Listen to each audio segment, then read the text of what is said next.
Sekeres and Price for Thursday, May 28th, 2026. Presentation of Bet365. Check out Bet365's 3-goal early payout. When your team goes up 3, you get paid. It's that simple. Download the app today. Must be 19 plus. Please play responsibly. Matt Sekeres virtually alongside Blake Price, Mike Rogerson, all his Junos and accolades, hitting switches and conducting things. Welcome back to Canada. Thank you for having me. Yes, it's good to be back.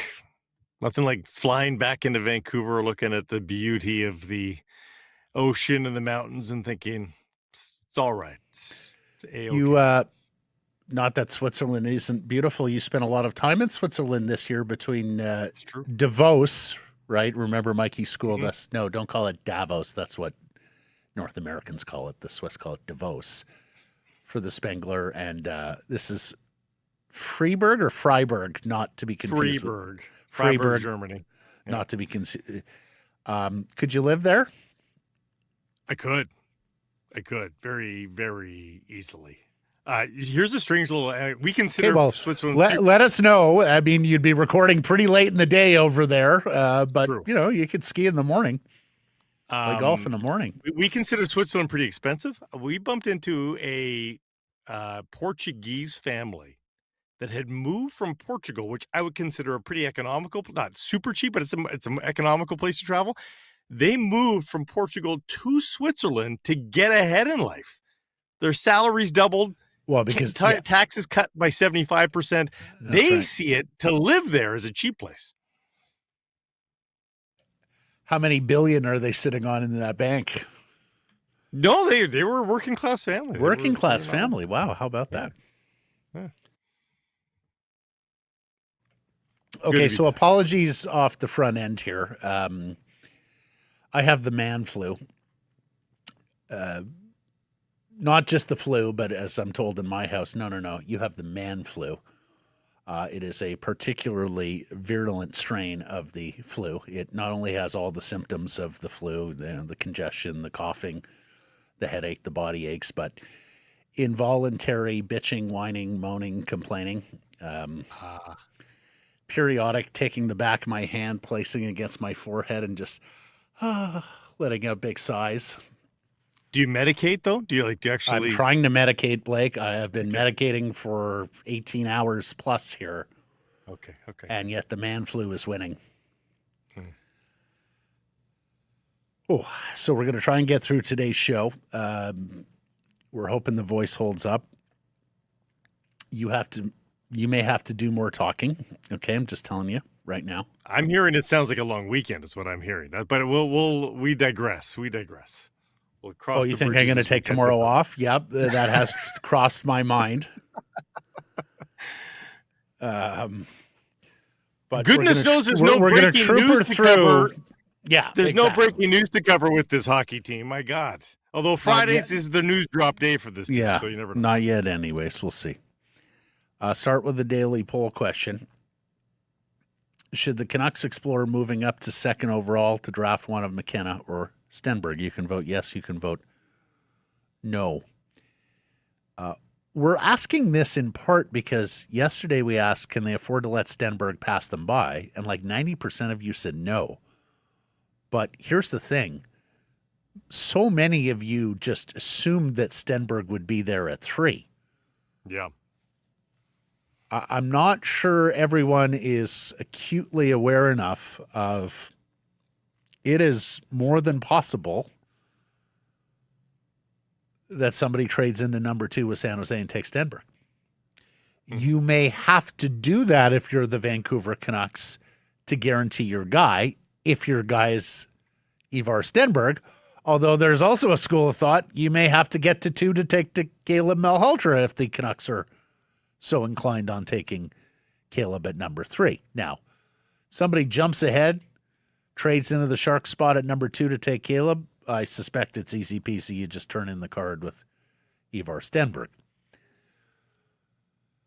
So there are many different ways this could all go, right? As we have been talking about since the draft lottery 3+ weeks ago. And we have talked about Ivar Stenberg's great goal in the World Championships the other day, we did not talk about the great call. We missed the audio. I'm sorry about that. Yeah. We played it twice, Blake. I'm so sorry. And neither time we played it with audio to capture this great call. Take a listen. Winning the battles, the best looks on net. The Pospisos come down and just miss past Hellberg. Stenberg is 1v1. Stenberg scores!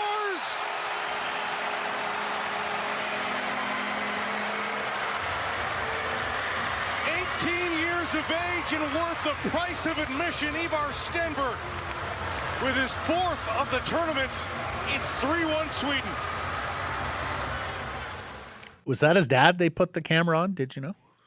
No, it was Matt Sundin with his head down, watching from the stands. That was Matt's? Mm-hmm. Holy cow. Okay. Yeah. I must really be sick. Didn't notice Canucks legend Matt Sundin, or didn't recognize Canucks legend Matt Sundin. Nice call. What did you think? Give me your 2 cents. What did you think of him calling all his games? What did you pick up in Switzerland about Stenberg? Well, the interesting thing, I think I mentioned a short time after that goal went in, I said, Gavin McKenna was supposed to be at this tournament. And it would have been very interesting because he would have been given very different ice time than what Stenberg is getting, right? Most likely. Like Stenberg was leaned on. Like he was playing 20 minutes a game. It was Lucas Raymond and Ivar Stenberg as the offensive engine of the Swedish team. We don't get the comparison, but like you have to believe if McKenna went, like Stenberg would have outperformed him on a points per game basis. Stenberg was glorious. Like, and I don't mean that because of that goal. He was amazing to watch. For those that have any sort of national pride at stake, Canucks need to finally draft a Canadian. I would say he plays more Canadian than Gavin McKenna does. We've been saying that since December. Gavin McKenna is a soft perimeter, mostly playmaking winger. Yeah. Ivar Stenberg not only survives but initiates contact. He wants to be in the battles. He goes in, like I saw Bjork get bounced off the puck. Stenberg says, "I'll go get it," and he goes in there and he gets the puck. Like he is, and he does it with a smile on his face. He's marketable. Like I am a massive Ivar Stenberg fan after seeing him in person. And part of that is watching what he does even when he's not scoring goals. Like the stuff away from the puck is very, very good from Stenberg. I've said it before, but I realize there's a school of thought with the Canucks, and of course we talked more about this when we didn't know the draft lottery results, of taking the upside because McKenna has the most upside and could be the most impactful player in time. I would be terrified of McKenna's floor in a vis-a-vis Stenberg, because I think Stenberg's floor, I think he's an NHL player next year. And we asked Craig Button yesterday, do you have any doubts that he's a first-line NHL winger? And he said not a single one. No. Even if Stenberg doesn't live up to all the hype, I still think you're talking about a serviceable middle six winger. Whereas, McKenna, we've seen the perimeter skill winger. Now, sometimes they're Kane, sometimes they're Kucherov. If they get a little more jam, they can be a little more Pasternak-y. Lucas Raymond is damn good too, though, and he's a perimeter winger fair as well. Mm-hmm. So doesn't have to just be the Pasternak Kucherov level, but I share that same worry. So here's the big question when we're talking about whether the Canucks should explore trading up. And I'll remind you, as soon as the lottery was done, we talked to Cam Robinson, Dave Hall, a couple of guys who watch the draft pretty closely, 12 months a year. And that was something both of them said immediately. Like, your first call should be to San Jose, what's it going to cost to move up one spot? There's a very useful tool on Puckpedia. It's a pick value calculator. We're going to talk pick value here in a second based on Patrick Johnston's latest story, and we'll talk to Patrick later in the show today about pick value. But Puckpedia and the pick value calculator, and we've got a visual here to illustrate. Thank you to LaForge's Visor for sending it my way. Mike, do we have that? Just trying to get it up. Yeah, okay. So according to the bottom line, if you don't understand pick value, every pick in the draft is assigned a particular value, usually in points. So the first overall pick is worth the most points. The second overall pick is worth the second most. And down you go all the way through every pick in the draft, although you basically get to a point where every pick is worth the same in itty-bitty low value. Mm-hmm. So according to the Puckpedia pick value calculator, it would cost the Canucks the Minnesota Wild pick, 24th overall, to move up the one spot, with the Sharks sending them back something in the order of a fourth rounder. So number 2 with a fourth rounder for number 3 and number 24. That's pretty rich. Now, what I will say is the pick value calculator is based on a large sample of drafts, the historical body of work, if you will, of all the drafts, and doesn't always account for the nuances or intricacies of a specific draft. What the pick value calculator is saying basically is, historically speaking, here's what the second overall is worth, here's what the third overall is worth. It is not saying in the 2026 draft, here's what the second should be worth, here's what the third overall should be worth. Look, if San Jose is willing to do a deal with the Canucks for number 3, it's because they know who Vancouver is going to select at number 2, and they know they're still getting their guy at number 3. Yeah. Calgary's interested in moving up from number 6. San Jose wouldn't know if they're getting their guy there. St. Louis is interested in moving up from number 11. San Jose would not know if they're getting their guy there. So there is a world out there where San Jose is like, well, we want Chase Reed. We're a little worried if we fall below number 3 that we won't get Chase Reed. That maybe Chicago takes him at number 4, maybe the Rangers take him at 5, Calgary takes him at 6. So, hey, we're just going to get a small asset to move down one spot, still get our guy, and Vancouver gets theirs. Now, they could hold it for ransom, right? And they could say, no, Vancouver, you're going to have to pay the price to move up to number 2.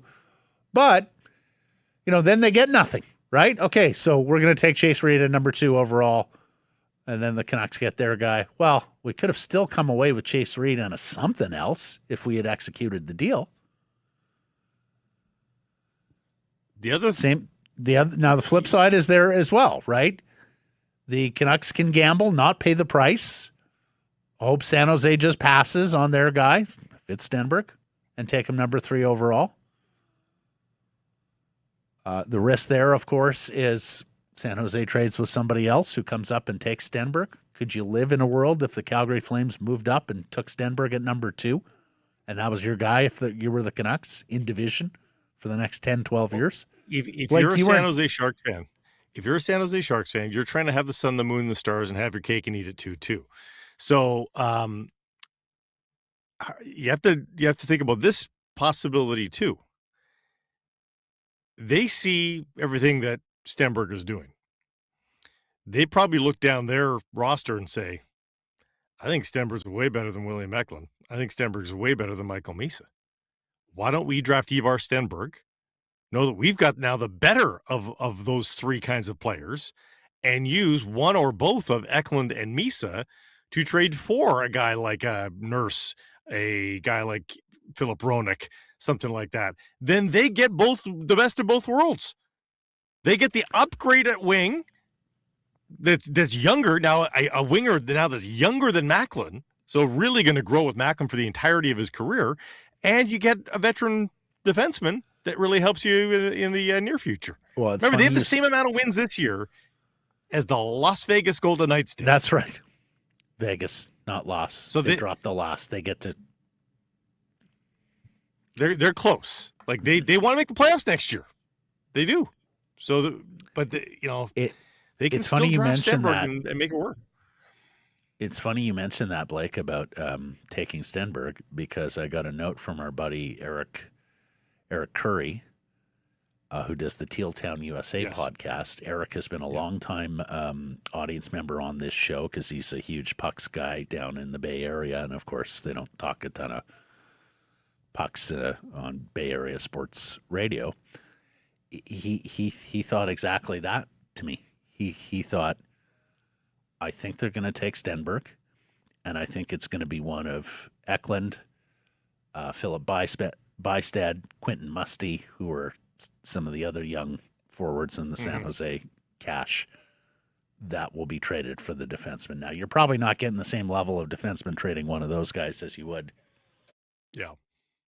No, it's putting second overall in play, but and think about like a lot of those. But other they went wingers Misa last year, who was best player available. Like, I think there was a very strong case that Misa was best player available last year. Yeah, and that's where they went. But I think they're also going to be trying to match somebody to Macklin. They see what works. Like Stenberg with Macklin would be something to behold. Oh my God. Industrious, fearless players, like not perimeter guys that Yeah, I mean, I think Frondell was the only other guy you could make a best player available case for last year, and they took Misa, so they could just be a best player available team. Yep. San Jose. Or as you say, they could be looking for who's the incredible home run threat with Macklin Celebrini. Yeah, and we've seen Macklin now playing in these international tournaments, so we've seen a different sample than what he just played with in San Jose, and so you've got a taste of what kind of player works best. And I'm not saying that Stenberg's Sidney Crosby, but we know how Sid plays. He plays hard on the walls. He digs pucks out. He there's that description in Stenberg. Sounds pretty delightful if you're a San Jose Sharks fan. Now, playing out the scenario where the Canucks think they have leverage and go, no, we're not giving San Jose all that much to move up to number 2. We'll call their bluff and see if, they just take Reed or whatever defenseman at number 2 overall and Stenberg drops to us. And incidentally, if the Leafs do take someone other than Gavin McKenna, then all of this is for naught. It's thrown into a total. I mean, and again, we've just got saw anarchy, Matt Sundin chaos there. Matt Sundin saw that goal with his own 2 eyes. He was there. Like he may get tempted. Yeah. You weren't here, but Craig Button told us a story yesterday, Blake. So he's running the Dallas draft in '98, and they have consensus. Seemingly, it was unanimous at their table. Oh my God, we love Simone Gagner. And they're picking at the end of the draft, right? Because they were a pretty good team in the late 90s. And he told us a story that Pierre Lacroix of Colorado, who was working his way around the draft board that year, called them. Craig said it was at least twice, if not 3 times, with the ability to move up. And we were so sure that we were the only team that liked Gagner so much that we were going to take him late first round that we're good. We're cool. And then they sat there and watched the Philadelphia Flyers take Gagner 22nd overall and missed out on their guy. And he said, I was running the draft. I had to go to Bob Gainey, my boss, and say, yeah, we screwed up. We had a chance to get this guy a couple of times, and we didn't pull the trigger. So that dynamic is at play here, potentially, for the Canucks with this draft. As mentioned, we'll talk to Patrick Johnston later in the program about all this.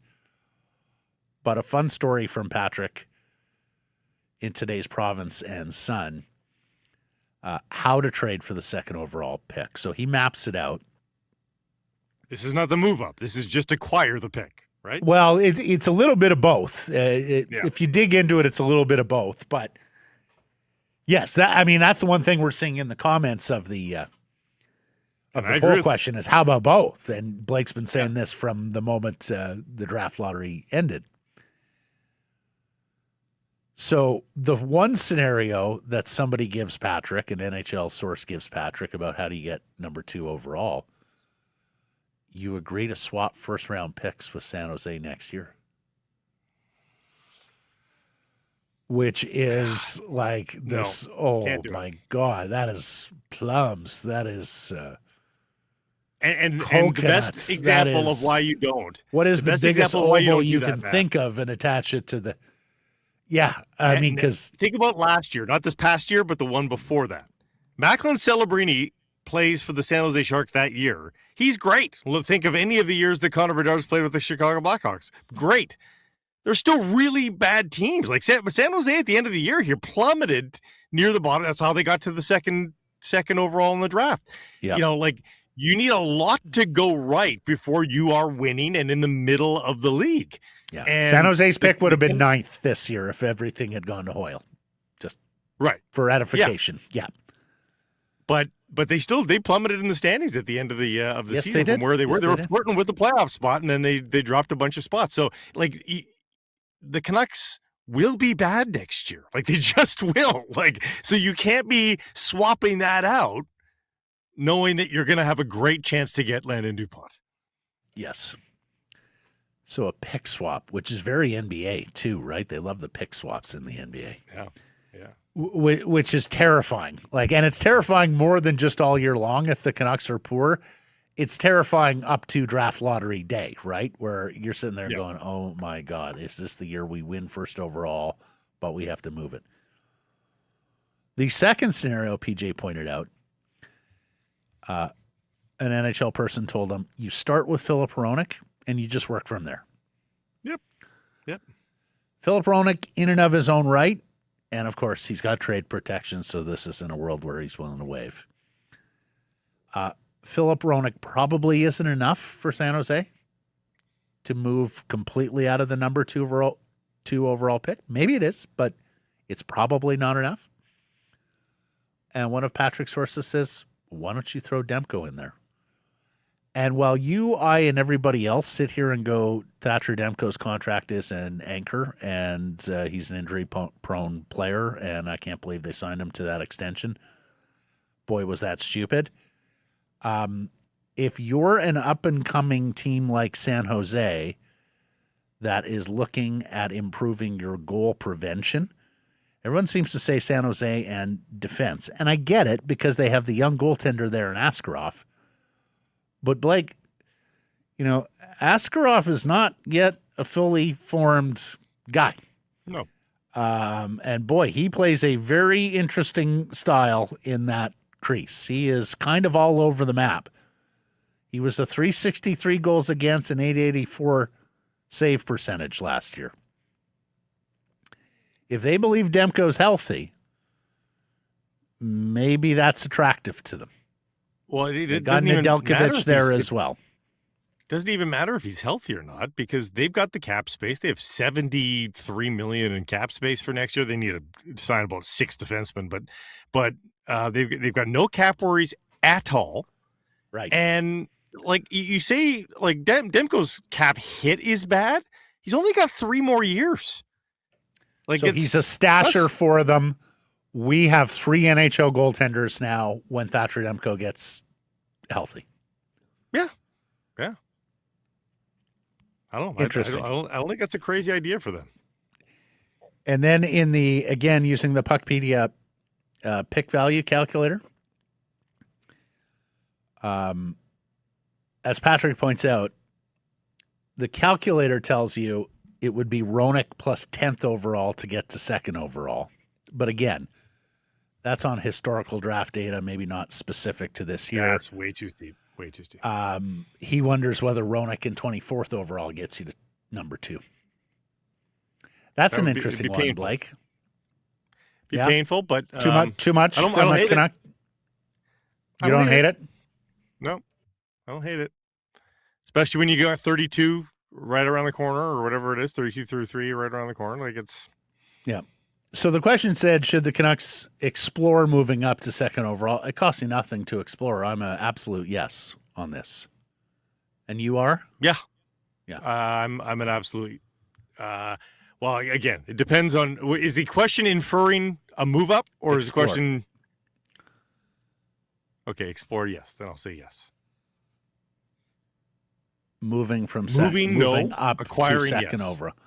explore moving up to second overall. Moving you're a up. no. Okay, so then I'm a no. Okay, Mike, you wanted in on this. Break the tie. You just opened up a can of worms, buddy.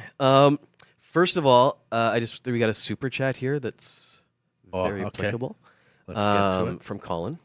Want to see if it's possible to get the second overall straight up and keep the third. Yeah.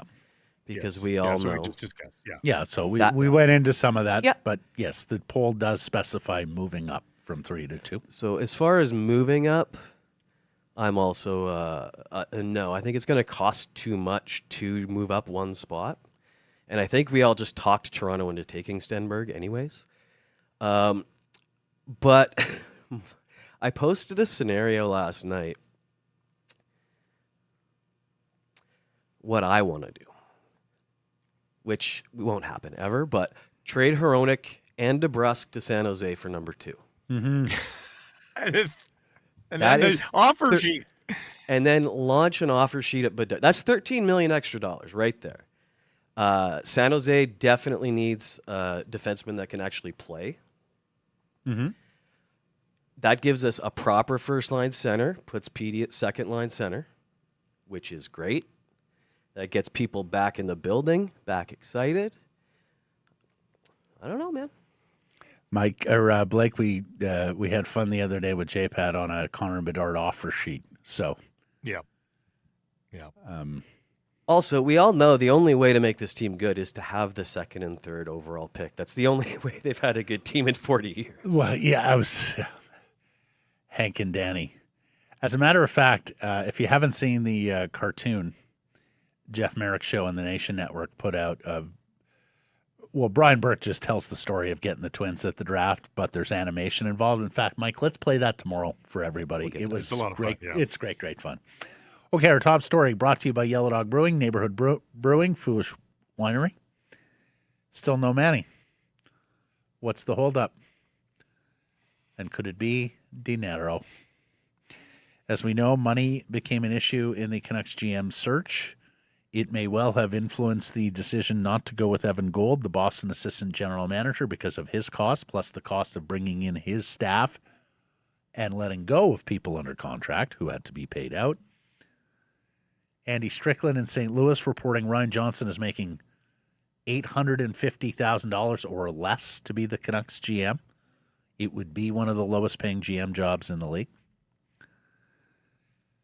And now, is it a financial concern around the head coaching vacancy? And again, if you're telling me the Canucks are doing everything in their power to cut financial corners here, could it be the pride issue of not wanting to pay people not to work for you and having that front of mind as you're hiring these new people? Sure, it could. I also do wonder whether the Paolo piece of Canucks Sports and Entertainment is weighing on them fiscally here as well, whether they're strapped or at least sweating hockey ops expenditures, which they haven't really in the past outside of the one COVID year. Here's David Pagnotta of the fourth period in the DFO Insider from yesterday on the Morning Cup of Hockey. Vancouver's in an interesting position. Everybody just assumed. We got some bleed. Yeah, we had there some from back. Let me the fix Paolo that piece. audio for a second. So we'll give Mike a second. And David was on, and I forget what show it was this morning, but wondering the same thing because, all right, they let go Adam Foote, what was it, a week ago Monday. Ryan Johnston said, I'm interested in having the first conversation with Manny Malhotra, and we'll see where it goes from there. And more recently, while we don't have a name attached here, we have reporting, and Henrik Sedin even confirming, that Ryan Johnston has spoken to more than just Other people. Manny Malhotra. Are we good, Mike? Yeah. I And- believe this is fixed here. Sorry. Okay, here's Pagnotta. Okay. that it's Manny Malhotra's gig and that this would have been done by now. I think the idea or that notion going into the weekend was, early in the week, we'll get an announcement out of Vancouver. Some believe that because it hasn't happened yet, there may be an issue with the dollars tied to his contract. And that's why it hasn't happened. And the Canucks are starting to look at alternative options. I think that's just a backup plan for now. The everything kind of still aligns for Manny to be the coach, but they've got to agree to a contract. And seeing some of the reports and hearing some of the reports with respect to how much money they allocated Ryan Johnson as their GM, sounds like they're going in a similar pattern for the head coach's role. And that might not jive with Malhotra, who would certainly have alternative options. That's from David Pignotta's latest horror flick. The lighting He's was scary. very scary. He is in dark closets or hotel rooms. I was waiting for Elvira to show up in the background. You're dating yourself. There's like 6 people that know what you're talking about. Do you know Elvira, Mike?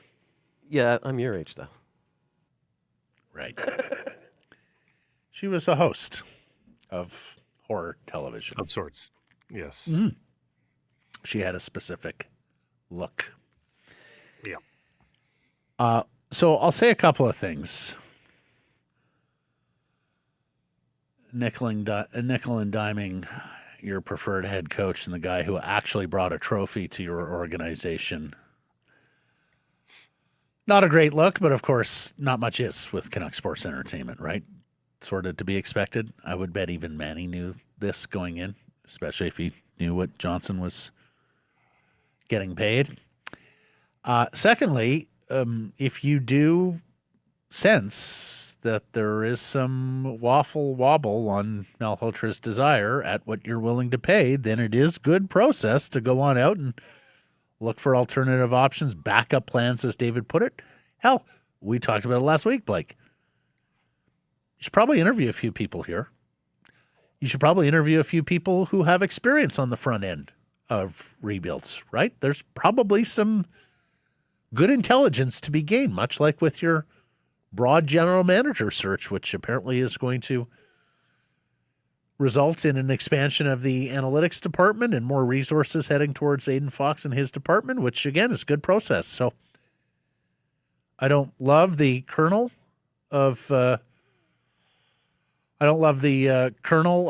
it's could be a financial matter, but if that is the case, then it does sound like they are making the appropriate plans. What I don't love is the fact this is coming, we're talking a week after, Matt. The Sedins maintained vociferously that they have, total autonomy. They can make the decisions. They can act independently. Well, but I don't think they meant budget. Like money. Well, but if did that mean budget, Blake? Like money, this is just the price of doing business. That's how much a sought-after guy. Because if he's not going to be the head coach for the Vancouver Canucks next year, I think there's a good chance he's a head coach somewhere else next year. And so you're not just competing against yourself here. And in terms of ownership issues and selling pieces off, and we're talking about drops in the bucket compared to those kinds of checks. Like that can't be. Yeah. But it might be in every dollar counts at this point. I hear you. He shouldn't be an NHL owner. Like that's just not the way you do that, business. and I know that, but they're doing everything, or he is doing everything in his power to hold on. I refuse to believe it. Honestly, I think they get the job done here. I don't know what's taking it. Put it this way, Blake, I don't think, and we didn't ask Gillis this last week, but I don't believe autonomy has ever applied when it comes to financials to anybody who has run Canucks Sports Entertainment.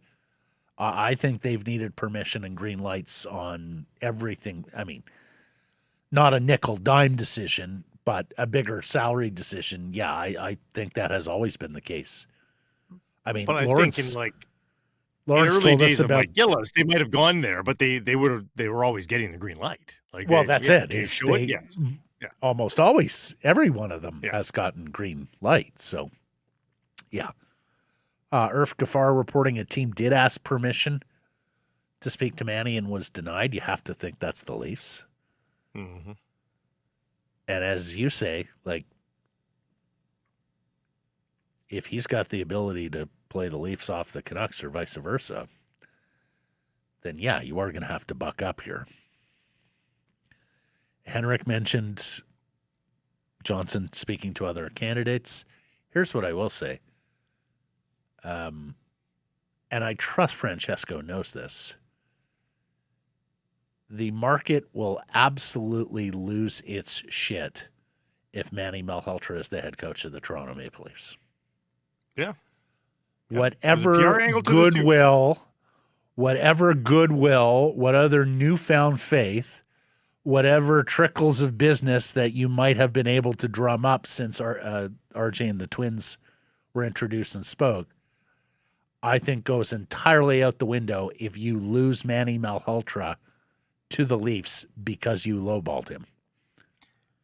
Yeah, especially when you know you got the head start by negotiating with, three of his good friends from his playing days. Like if Manny just said from the get-go, I appreciate the interest, but I'm just not interested in being the coach of the Canucks. I want to go home to Ontario, yada, yada, like all that, that's one thing. If you know he's interested and you mess it up, even though you've got the inside track by having three of his closer hockey friends negotiating with him. Like, oh, my goodness. How have you messed it up?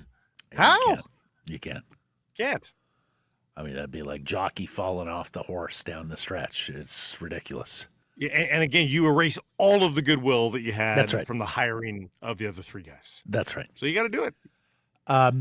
We missed you yesterday when we had the discussion, but I'm sure you saw the Ian McIntyre piece where Henrik said, hey, if Johnston and our scouts want to take Caleb Malhotra with that first pick, we are taking Caleb Malhotra, even if we've hired his father to be the head coach. That he did not perceive that as a problem.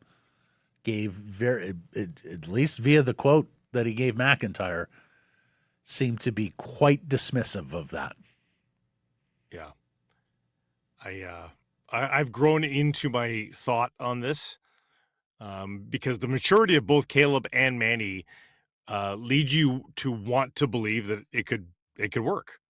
And again, the problem is not them in isolation as a pair. They're not the problem with this scenario. Problem is that there is 21 to 23 other players in that room at any given moment. And there's no accounting for their class in that situation, for their ability to navigate that situation. And you have to cater to the lowest common denominator. Yep. And I don't think the Canucks necessarily have a true asshole in the room. But, dynamics like that make people draw conclusions that aren't there, that aren't even true. And you can't risk it. You can't. They've been through too much already. You cannot go through any perception of, an uneven playing field. And there are some LCDs in NHL rooms. Boy, yeah, you and I have both been there. You don't need a big room to have to cater to an LCD. Once you're above 6 people in a room, like. Also because, and like hockey coaches, any coach will tell you, there is always a faction of the room that is upset with me because of playing time. It feels hard done by. Right, exactly. Yeah. That's one of the things you manage in pro sports. In fact, as we get more and more data points, the strategy is actually less and less a part of the coaching job. Like, you now have huge support staffs that help you on the strategy to the point where it's become a little more automatic or matter of course. It's the managing of people. Yeah, for sure. That's and I think more and more managers, coaches talk about these days as a greater part of the job. And I thought Tyson Cole brought up a very good point yesterday when we had him on the show, Blake. He said, Braden Coots is a similar player. You'd be going down an avenue where you have two sort of similar, you're hoping high-end 2Cs. Mm-hmm. How do you meet out the ice time? It would be a damn shame to lose somebody in the room. And I mean lose in terms of lose them from a trust point of view. We've seen what losing the trust has done to Elias Pettersson. Lose them from an attitude point of view. Lose them in terms of the best development for them. Because you're dealing with this issue of, and again, some draw no distinction between a real conflict of interest and a perceived conflict That's right. of interest. Yep. Right? Because you've introduced this of your own volition. You would have volunteered for it. It wasn't thrust upon you and something you had to handle, mitigate. It would be entirely of your own making. So, and the truth of the matter is that 24 and 32, Matt, you've got a non-zero chance of finding a player with a similar ceiling, not likelihood, but ceiling of Manny Malhotra. You can find that at 24. You can. Yeah. The likelihood goes down a little bit, but he's not a superstar ceiling. So, yeah, I mean, you're still going to get a good player at number 3. We've talked about this. If you don't take Caleb. Yeah. You're not settling. Mm-hmm. He might be the best center in the draft, Matt, but if you have to, if this forces you to take Carls or Reed, you might be getting the best defenseman in the draft. Yeah. And since when is that a bad idea? I don't think it is, but I do wonder if they're sweating the scenario that, as we talked about, either San Jose or somebody jumps up into number 2, takes Stenberg, and you've got a scenario. Maybe Manny has said, look, I don't want to coach my son. That could be one of the delays here. Maybe Caleb says, oh, gosh, starting my NHL career with my dad as the coach and having to deal with that with my teammates. Maybe he said something like that. Now, publicly, no, none of them have said anything. In fact, Manny hasn't spoken, but Caleb has. He said it would be weird, but he played it down the middle. But if you are in a scenario where both the wingers are gone and you don't want to take Caleb because of the qualms, I think that is sort of the scenario the Canucks are trying to avoid. Because, it could be take the best defenseman and just be happy with that. But I also wonder if that brings you to a trade down scenario as well, Blake, with a Calgary or with someone else where you just go, okay, in a perfect world, we take Caleb, but we hired his dad as a coach. In a perfect world, we take Stenberg, but he went second overall. So this pick is now at auction. Who is willing to pay up? We haven't even brought up Rossi yet, who's also in that same 2C realm, right? Yep. There's so much competition for 2C right now. It's kind of Cheadle's still on this team. Caleb does not project. They'd corner the market on 2Cs.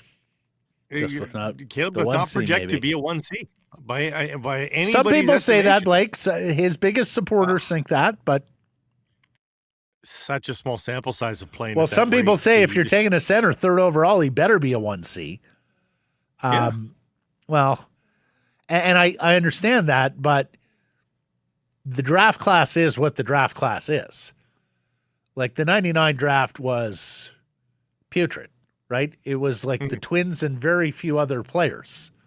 Yeah. It just happened to be a really bad year for hockey prospects. So you were subject to whatever the draft class delivers. Whatever sprouts from the garden is what you're cooking dinner with here. We are in a different era, though, right now, where there are the prospects are so finely refined now. I don't think you're going to get years like that anymore. I think you're going to get the bottom, the floor of a draft is way higher than it ever has been. I think you're probably right. I told everybody about the on sale Yellow Dogs and about the Zoomies. So you tell them about something. You know what you like? If the Be Cool Raspberry Sour went to the beer combine, it would have a very good tail of the tape. Good length, Matt. Good length, because it's the super tall can. The first ever super tall can in neighborhood history. It keeps things tart, juicy, effortlessly smooth, bursting with fresh raspberry and a lively punch of acidity. It's a sour that's bright and playful, just the right amount of cheeky. Being cool never tasted so good. Go check out the Be Cool Raspberry Sour from Yellow Dog and Neighborhood. Pierre LeBrun saying that teams are inquiring on Mason McTavish. We talked about him last summer when the Canucks were hunting for a center. Yeah. Of course, did not have a great playoffs, did not factor in much to Joel Quenneville's plans in the playoffs. We talked about Simon Nemec last week. Did we have that conversation, you or me? No, Or was that not Patrick? with me, no. Okay. Talk to me. Nemec, McTavish, how interested are you? Because they are age appropriate for what the Canucks are trying to do, right? I mean, it's about cost. I'm more interested, more perk up about Nemec. McTavish,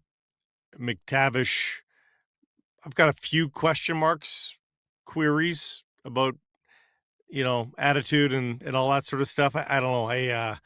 If they're giving them away, by all means. But if they're looking to hit a home run because they're getting rid of a young player with draft pedigree, McTavish is certainly not for me.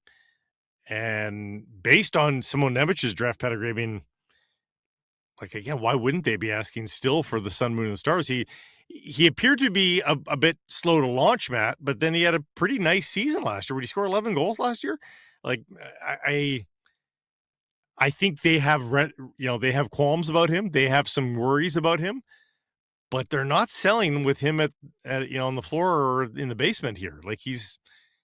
He's tracking, maybe not as steeply as they had hoped. So I just think it's just going to be too expensive to get involved in that. But if somebody wants to give one of those two players away, sure. I wonder if 24 gets you one of those guys. You really think, huh? Well, put it this way. In a flat cap world, I think 24 might. Yes. Maybe. 24 and a little something, but I think it's going to be so competitive for talent this year that probably not. Hurricanes score thrice in quick succession in the first period, then play the most boring game imaginable, and the Eastern Conference Final is mercifully almost over with Carolina holding a 3-1 lead. The Canadians have 40. Yeah. They have 43 shots on goal in 197 minutes and change of game time over the last 3 games because we had overtimes in there. They are averaging 13.1 shots per 60 minutes. That's the fewest shots per 60 by any NHL team, regular or postseason, over any 3-game span since shots were first tracked 70 years ago. Yeah. This is a Halley's Comet occasion that we are witnessing before our eyes in an NHL semifinal series. Is Halley's Comet date me as well? Yes, a little bit. The chat is saying they do know Elvira, by the way. Okay. You're damn right the chat knows Elvira. Uh-huh. Wink, wink, nudge, nudge. You have to be a certain kind of team to be better than the Hurricanes. Not even to be better, to infiltrate the Hurricanes. You still might not win that game because, that only gets you to the net. And they do have goaltenders. And they have some pretty good defensive defensemen as well. But their possession brand of game, I mean, you need to be good. You need to be pretty balanced. You need to have some high skills, puck retreat. You need to have a lot of players in certain roles. And the Canadians are just having an overachievement year within the context of a rebuild. They shouldn't be in the conference final yet. It's not part of their cycle just yet. They happen to luck into this by virtue of some dovish performances for the most part. And 2 Game 7 victories, right? And one of them in... Yeah, if you lose one of those Game 7s, no one's batting an eyelash. The Canadians' experiment has gone awry.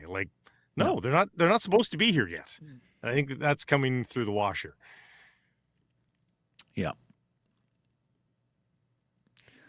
Tampa and Buffalo, though, was pretty tough road to here. I did sort of wonder, Buffalo's new to the playoffs, but I thought they beat a couple of quality opponents here. They should be able to hang with Carolina, not so much. Listen to this. Colorado should have been able to win a game versus Vegas. To say the least. None of this really makes a lot of sense. Blocked shots in this series, Carolina 68. Shots on goal in this series, Montreal 65. The Hurricanes have more block shots than the Habs have shots on goal. If it's over in 5 tomorrow, the Stanley Cup Final starts Tuesday. If it goes to Game 6 or 7, the Stanley Cup Final starts Thursday.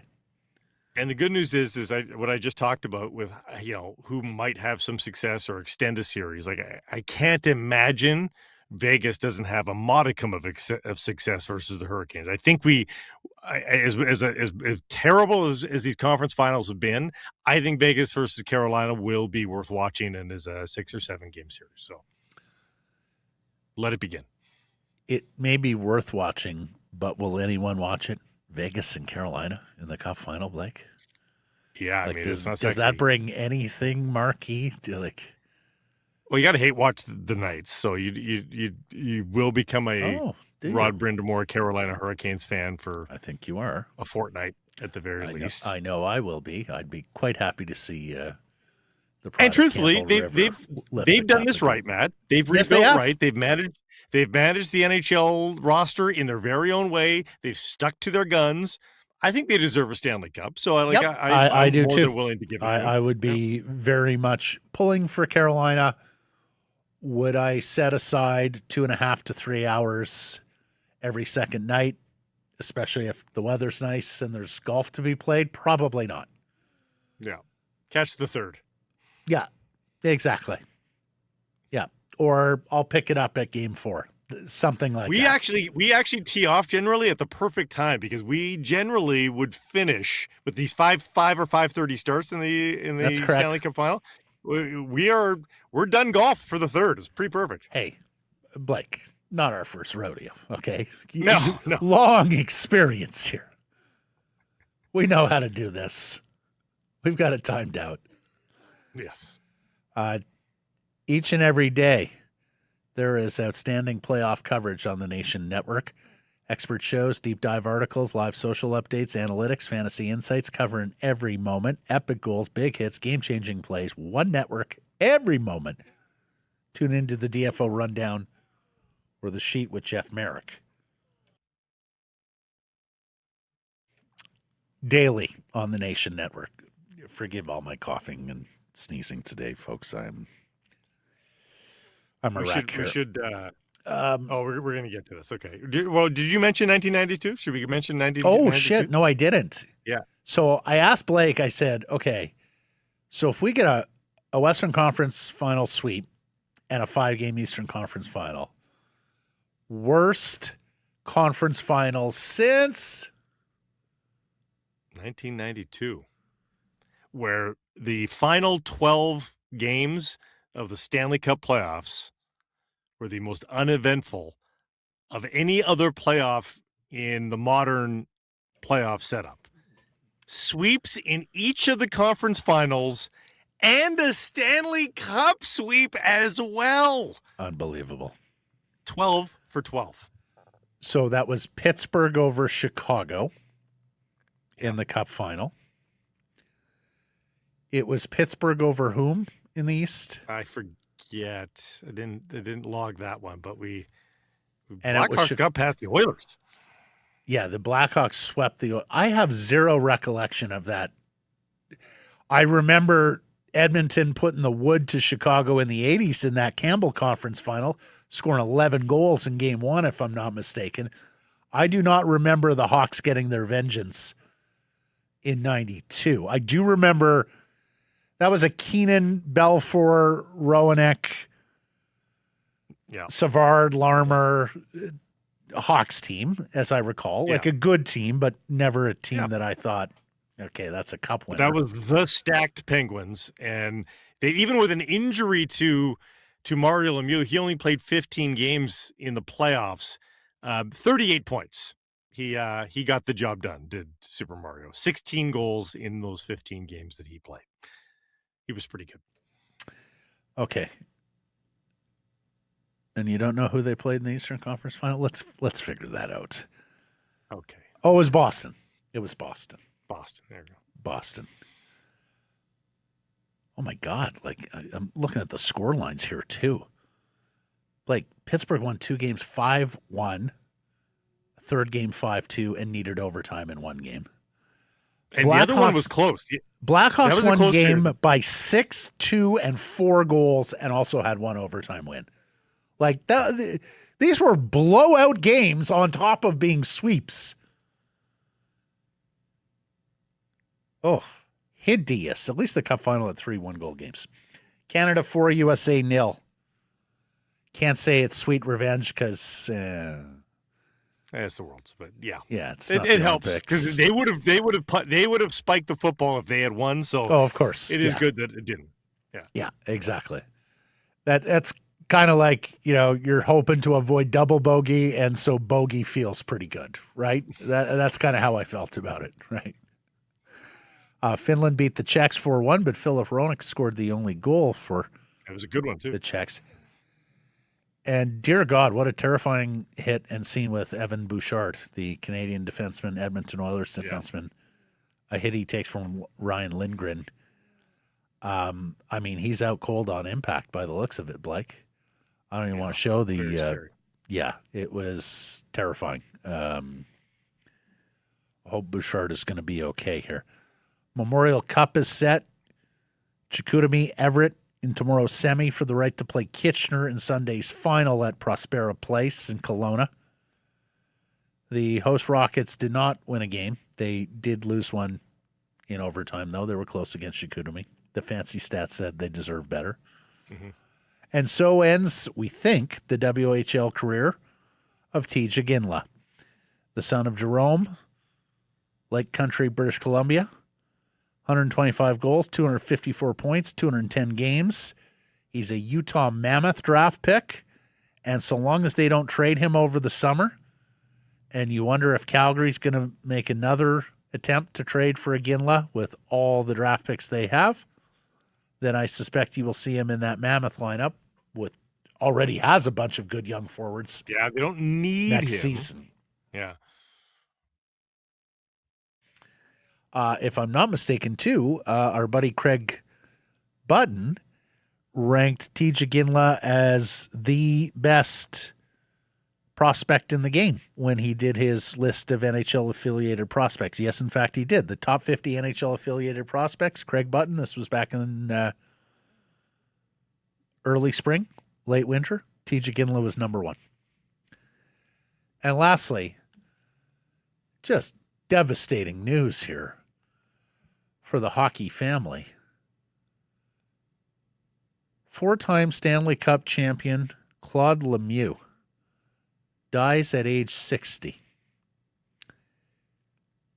Just on Monday, he was the torchbearer for the Montreal Canadiens, one of his former teams, as part of the pregame ceremonies at the Bell Center. And look, I thought it was a very appropriate choice, Blake. Not only was he on that 86 Cup-winning Montreal Canadiens team, but truly one of the great playoff performers of all time, right? Like, he was a very good player, and then the playoffs came around, and he raised his level to extraordinary achievements, including Conn Smythe. He won with the Habs in 86. He won with the Devils in 95. He won the next year with the Avalanche in 96. And, of course, the infamous hit on Chris Draper, which not his shining moment. And then he won it again with the New Jersey Devils in 2000. And if you didn't see that terrific Red Wings Avalanche documentary, I want to say ESPN did it a couple of years ago. Darren McCarty featured because, of course, Darren McCarty was the guy who got vengeance for the Red Wings after Lemieux broke Draper's face. But the setting was like a bar in Detroit with a bunch of Red Wings fans, and Darren McCarty brought Claude Lemieux up on stage, and they embraced, and they talked about how they had forged a friendship after everything that went on in that heated Red Wings Avalanche rivalry. And Lemieux was quite revealing, quite vulnerable at times, talking about how nobody likes to be the guy who's hated all the time. But funny as well, and took his lumps with, all those Red Wings fans there. He had moved into the agent game after his playing days, has represented some very big players. Tim Stützle in Ottawa, Joel Eriksson-Ek in Minnesota, Freddie Anderson of the Carolina Hurricanes in goal. His son Brendan played in the NHL, 300 games, now over in Europe. And he's survived by his wife Deborah and 4 children. But just 3 days ago, if you were watching the build-up in that incredible building, the Bell Center, and the torchbearer was Claude Lemieux. And Incredibly here he is, sad. now gone at age 60. It's devastating. And that chapter of Red Wings Avalanche, I just saw a survey the other day. Avalanche remain, despite the Red Wings, leaving the conference. Red Wings fans still hold a special place for the Avs in their heart. They are still the number one hated team in Detroit based on that rivalry. That's why Gary continues to chase rivalries, is because he sees, great successes like that, but they're not all that. That's one of the best ones ever. And it wasn't a geographic rivalry. No. And it wasn't a divisional rivalry. It was just 2 excellent teams that everybody in the league went, okay, you got to get through one of these 2. And, boy, the fireworks in those series too, Blake. I mean. Oh, so good. The brawls with little Mike Vernon throwing haymakers at big Patrick Waugh in the goalie fight.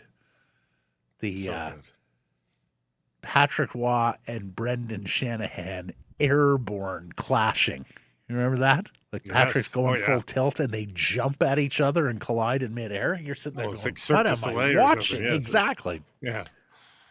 Anyways, truly one of the great postseason players of all time, Claude Lemieux, passed away at age 60.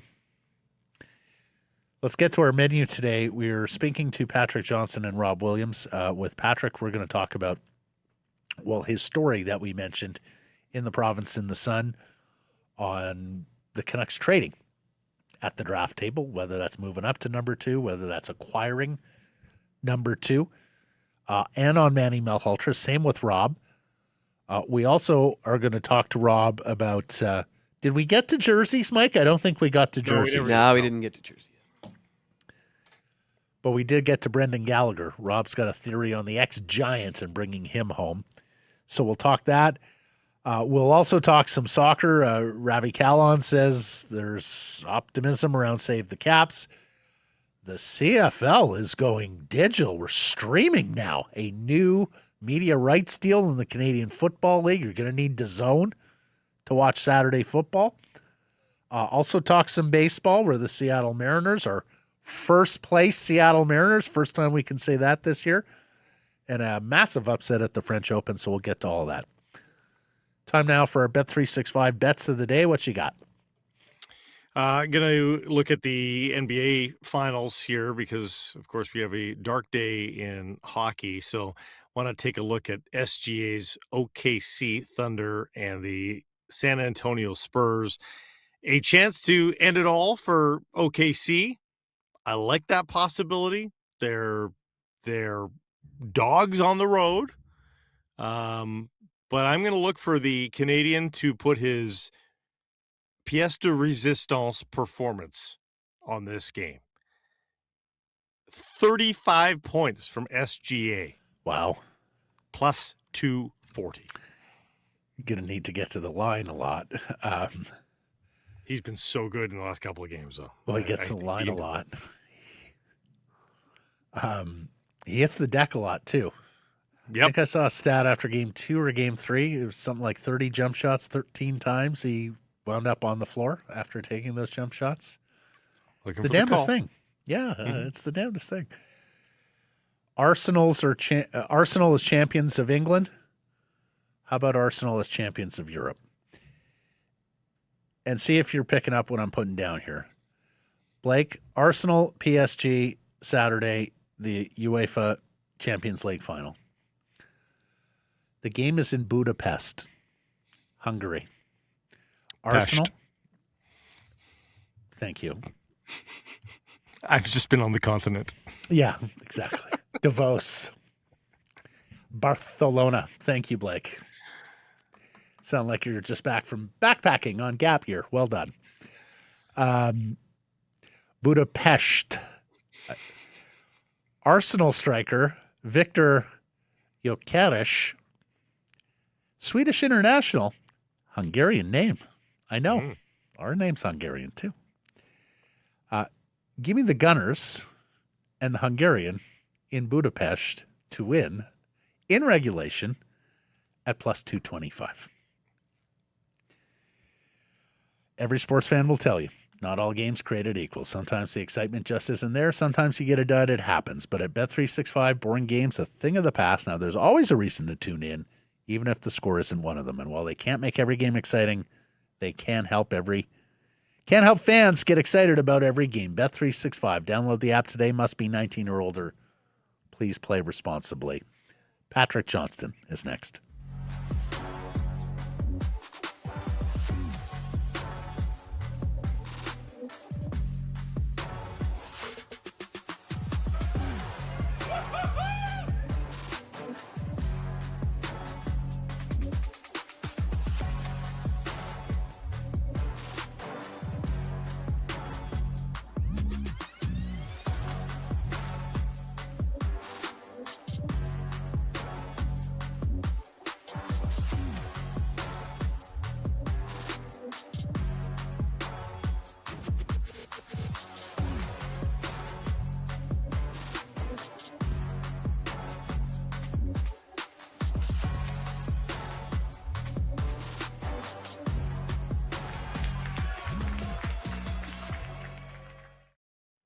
Sekeres and Price from the historic Wall Center.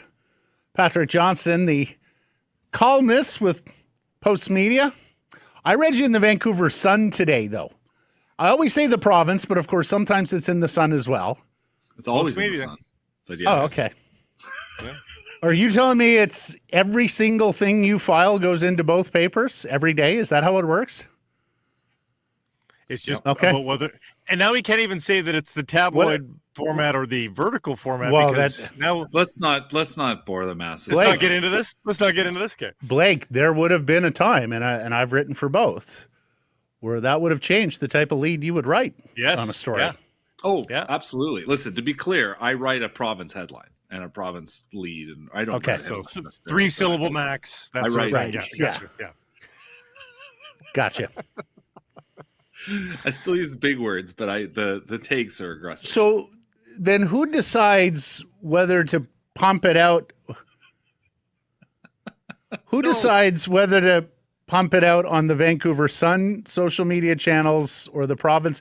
Do they talk to each other? Because more often than not, one big pile, I see the province or the province sports is pumping out your stuff on its social media channels, but today it was the Vancouver Sun who was pumping you out on the social media channel. What you saw first, Matt. Yeah. It's all one big pile. So both of them pump out your stuff on it's all their one channels. Big group of people, one big group of yeah. Is it competitive to get published on the social media channels? Like, are you fighting with the rest of the province and every single story gets? Here's the truth, guys. On the Nazi site, if you put a link on the story, that downgrades the post. So there's no traffic. Like, this is the thing. There is, maybe there is for video, but there is no traffic to text-based links off that site anymore. So. Got you. Anyway. Anyways, needless nice to say, we're you talking about that because Manny Malhotra is not the head coach yet. So, we wouldn't be talking about where your tweets are coming from. This was a draft. This was a draft tweet, to be fair, but yes, if Malhotra was the man now, we would. Yeah, radio silence for me. Like I just poked around with someone just before the show. It's just nobody's hearing anything. Are they lowballing him, Peach? Are they trying to get him to accept the lowest salary of NHL of the 32 NHL head coaches? I would have no doubt that there's a question of money involved in that, but I don't actually know that for sure. I do find myself wondering a little bit if the kind of draft question is driving their thinking, as in who do we rather have, the coach or the son? But Henrik says he's got no problem with that. Yeah, that's fine. That would mean that like Manny or Caleb might have a problem with that. Yeah, and I think once you sit back, you have listen. Yes, sure, you want to be prepared to go down that road, but it is not an easy one. I mean, as we asked Mike Gillis last week, like it will be a challenge if you go that way. no matter what you want, or no matter how you set it up, or no matter how you approach it, there is going to be questions, fair or not, about how that dynamic is being oriented between coach and player, between coach and the rest of the team. And is that going to be a fair thing to put a young player, no matter how old Caleb Malhotra would be, if he were to make, whenever he were to make his debut? Because that's a whole other dynamic. And it's, I think, without precedent, just about. Well, at a prime position with a prime player. I mean, you could. Well, we've all been it, in yeah. rooms. We've, you just know, like, at some point somebody's going to be chirping at him, going, "You want to tell your dad to, stop putting us out there in the blah blah blah." Like, you can, the more I think about it, the less and less I think you can do this. Like, you can't, and so I just can't imagine that you prioritize the guy that may or may not be available to you. There's a whole different, just hire Manny Malhotra and draft somebody else. If you screw up Caleb's development because of the dynamic in the room, like, absolutely shame on you. Like, that would be horrible for all involved, and you're doing a disservice to so many constituencies. But you don't prioritize the draft pick that's not even your prospect yet, right? Well, that's it too. I think at the end of the day, I think you're exactly right. Hire the coach and then figure out what you're going to do from there. Just get it. You know the coach you want. Like, I do think, irrespective of everything else, I do think Manny is the right choice for this group. Given what you need, given where you need to go, given who you have, given who you hope to have, young team. This is a guy that knows how to lead, who built a great environment in that Calder Cup run. And that's what you need. You need a good environment more than anything else right now. And then, of course, he's been a good coach. The reputation is strong. We've seen it firsthand, what he brings to the table as a teacher. Now, obviously, the head coach is different. And that was the question going into Abbotsford. How would he handle the change from being, as we asked with Adam Foote, the change from being sort of the primary teacher on the ice to being the more of the general, not the chief of staff anymore. And he certainly handled that well in the AHL, and there's no reason to think he wouldn't handle it well. And look at Rick Tocchet. Like, Rick Tocchet was still a very hands-on guy on the ice, even though he was the head coach, right? Like, you can do both. You just have to recognize you can't be a teacher all the time, because there's other things to be taken care of. And there's, dynamics and all these kind of, group dynamics and making sure you're spreading yourself around to the players as is appropriate. And your group needs to be set up in such a way that they're not going to have any issue with that, unlike maybe a past group that was here. I think there is a reality there that Manny fits that, and that's what you need more than anything else. And then you figure out your draft pick. We've talked before 100%. about this ownership group has paid money in playoff years, gone to the cap. They're not going to be going to the cap this year unless they just get a sun, moon, stars trade offer to take on a bad contract that they can't refuse. But that's not as likely in this cap universe. So they're going to save money there anyhow. Like, as long as he's not asking for Mike Babcock money. Like, isn't it just sign the damn deal or give them the damn money? Like what's the loss? I mean, maybe it's about staffing. I don't know. Maybe it's about an overall budget, right? Like, here's what the budget for the coaching staff's going to be. I don't know any of these things. This is me just pondering questions. You save money on RJ too. RJ's making way below the average, right? Maybe it's about buying out Paolo, as we talked about last week, Patrick. That is a very significant chunk of money. That is a far more significant chunk of money than spending to the Caps. Yeah. And as you brought up, Matt, there is a, you think there's an ownership question, and listen, I poked around, and certainly there are people who are interested, which I don't think is anything terribly new. Fair. We said that last week. Like, take this with a grain of salt. Yeah, just on that at the same time though. But like, if people think there's an opportunity to be had, they are also going to be, people that is at the same time. I think why people remain interested, because they think there's an opportunity there. And why is that? And I think your Yep. theory on, is there a financial sort of incentive here, or financial reality here? think- Sure. I don't know if What's that the plays payout to down to Paolo? coaching. What's the payout to Paolo going to be? 250? Is that where you think the money Well, is? Something if like he that. if Five, he right. if Right. he's So if it's five, if it's 500, Maybe more. great. You saved $1 million if you get Manny at 1 instead of 2. no, Blake. Now you're 500. 1/500th closer to paying out Paolo. Like, come on. Yeah. Well,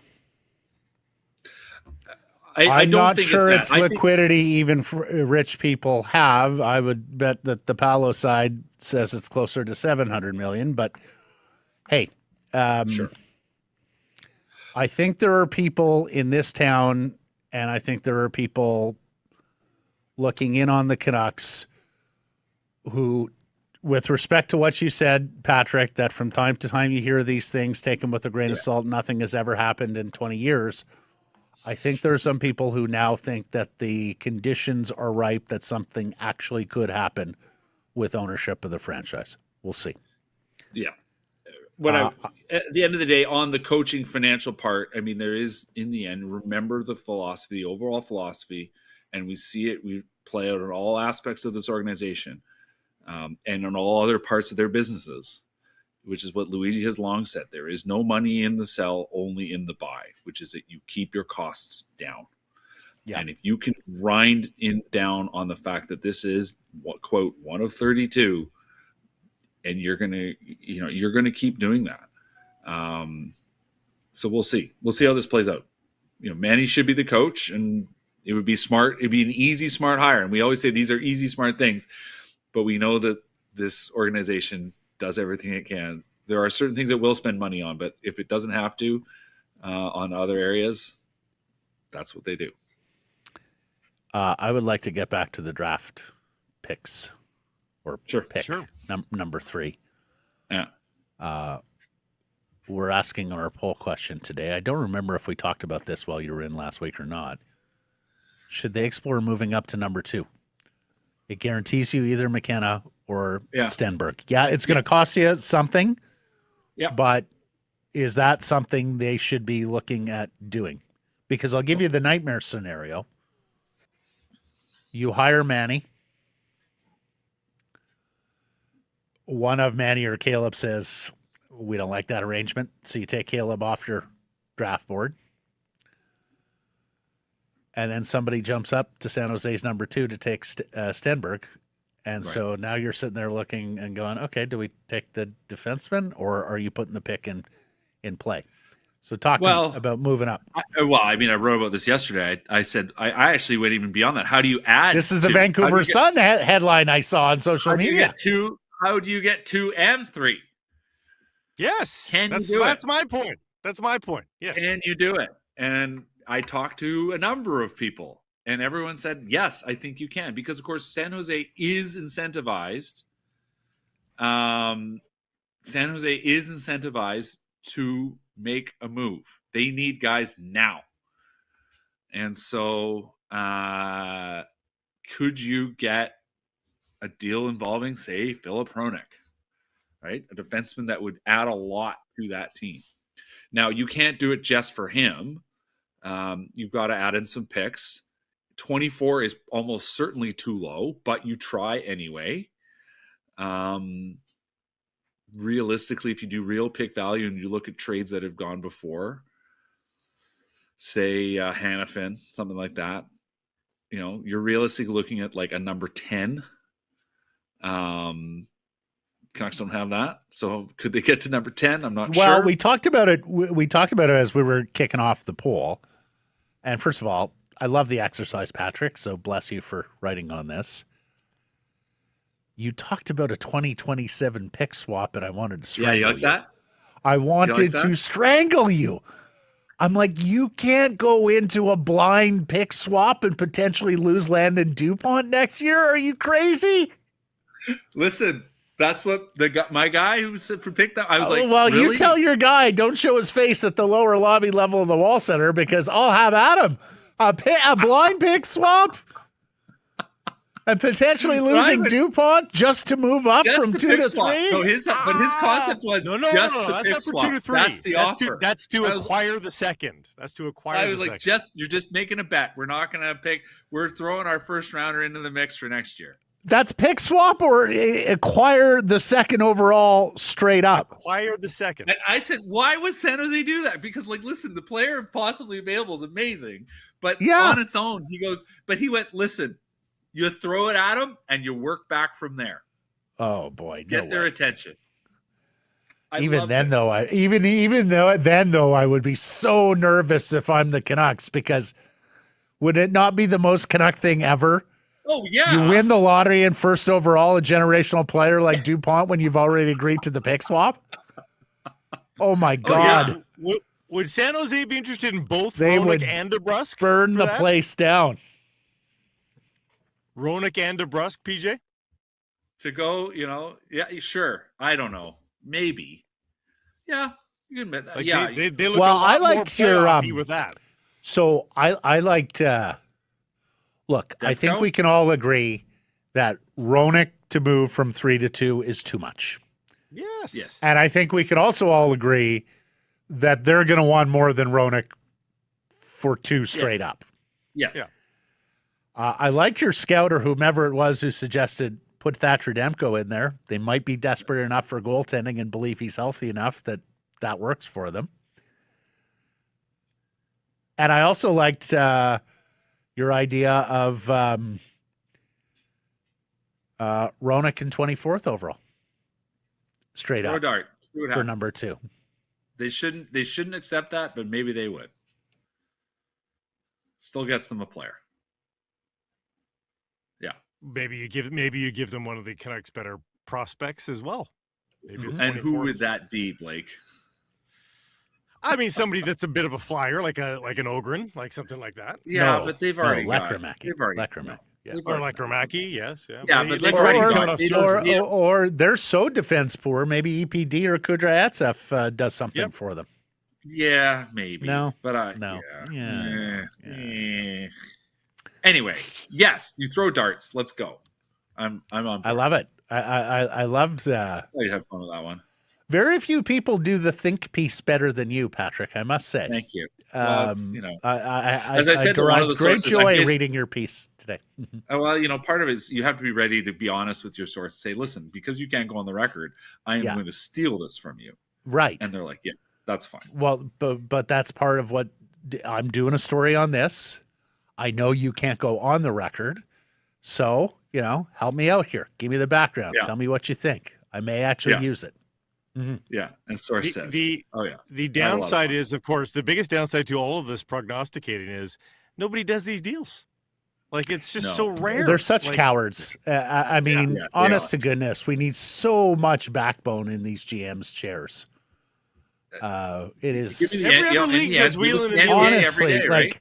like Jerry DiPoto down the I-5 with the Seattle Mariners, who, needless to say, runs a budget baseball team, right? Like Yeah. the Mariners do not spend a lot of money. Jerry DiPoto and his staff this year went out and gave a kid who has never had a major league at bat more than $90 million to lock him up on a team, what they hope is a team-friendly deal. This is Cole Emerson, the infielder. You see him here at the Nat with Everett. For what they hope is a team-friendly deal over the next, I forget how many years it is, 6, 7, whatever it is. 71 years. But, you even have, Jerry DiPoto and the Mariners would be what's a low-spending NHL team that never quite makes it to the cap? Patrick, help me out. Anaheim? Someone like that? Yeah, sure. Yeah. Someone like that. Yeah. And they're making, those are huge swings. That's an incredible amount of money to give a guy who's never had a Major League Baseball at bat. And the NHL guys don't even want to work the draft board, which has been a thing in the NFL for 30 plus years. Jimmy Johnson and the pick value chart that Dallas used to build their dynasty. NHL GMs just so let us down. This league could be so much more fun if they had more spine. I mean, I don't know how many years ago when I had someone who had just started working in basically hockey say to me, I mean, we were talking about how teams build their, or what he'd learned about how teams build their draft lists, and how short it was. And I remember I flipped this to Botch, and Botch's brain broke for exactly the same reason, Matt. He was just like, because Jason was so into the NFL draft because of his Eagles. And I remember he checked around, and he comes back, he goes, oh my God, these guys really do. And partly because everyone's lists diverge eventually, because it makes sense. There's just so many players, and it's your value and whatever. But the thing about was that, like, he went on an all-time rant, and I wish I still had the text, about NHL's lack of interest in pick value. And so here I am writing about pick value and just, understanding where things are actually and what things are worth.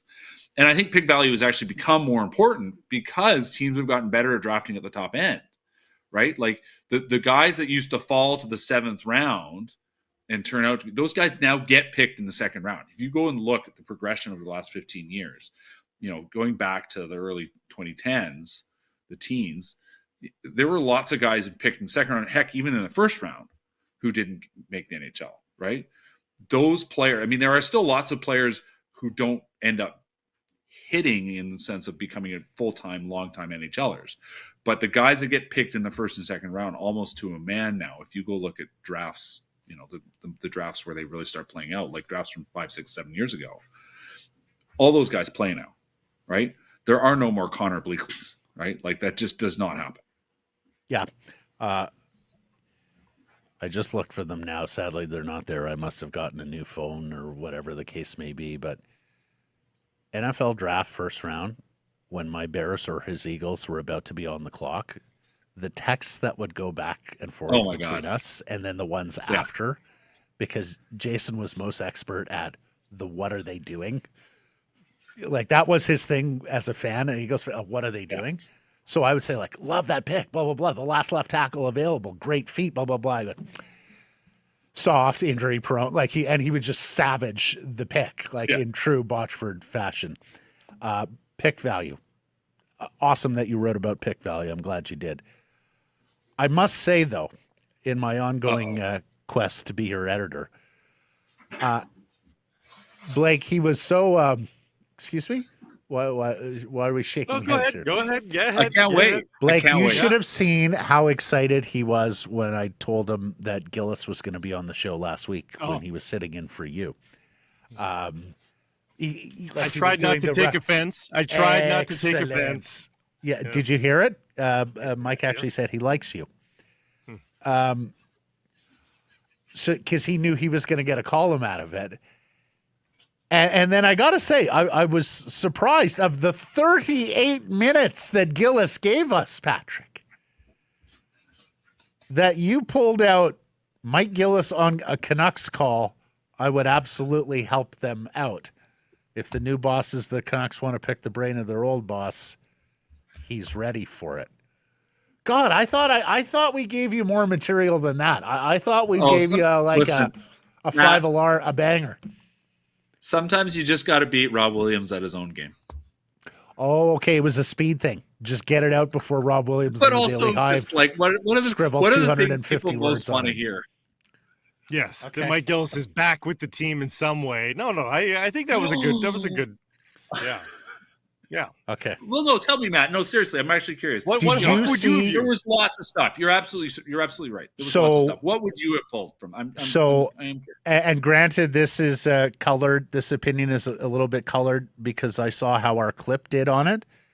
But Mike here clipped Gillis on that. He would have a dedicated, like, counterintelligence person in the organization whose only job was the strategy of exploiting other teams' weaknesses. Yeah. And the numbers that did, as people around hockey picked up on that and listened to that and watched that and then commented on that, was extraordinary. It caught me a little by surprise that it was that. It's pretty nerdy. Yeah, it's pretty nerdy for. But he articulated it so well. I think Vancouver and Toronto, both in front office, GM, new coach, all those things mode, really got, and of course he was a candidate with the least, really helped pick that one up and spread it. it was so well put, right? Like that was the thing, right? Like he explained it so perfectly, and you're just like, oh, that is interesting. And it wasn't like, it was just, as you and I said, like it was one of the better sort of public facing interviews I think he's ever done. And people came to me and said, you and Matt did a great job. And like, that was, even as I tried to get him to name the person he was thinking of, because I knew who he was thinking of, but I couldn't get him to name it, which is fair. The thing is, whenever people say that to me, like with a guy on, like a guy with Gillis, it's not you, it's them. It's what is Mike willing to say today? Blake knows this too. It is what is Mike willing to say. You could ask him the most perfectly crafted questions and follow-ups.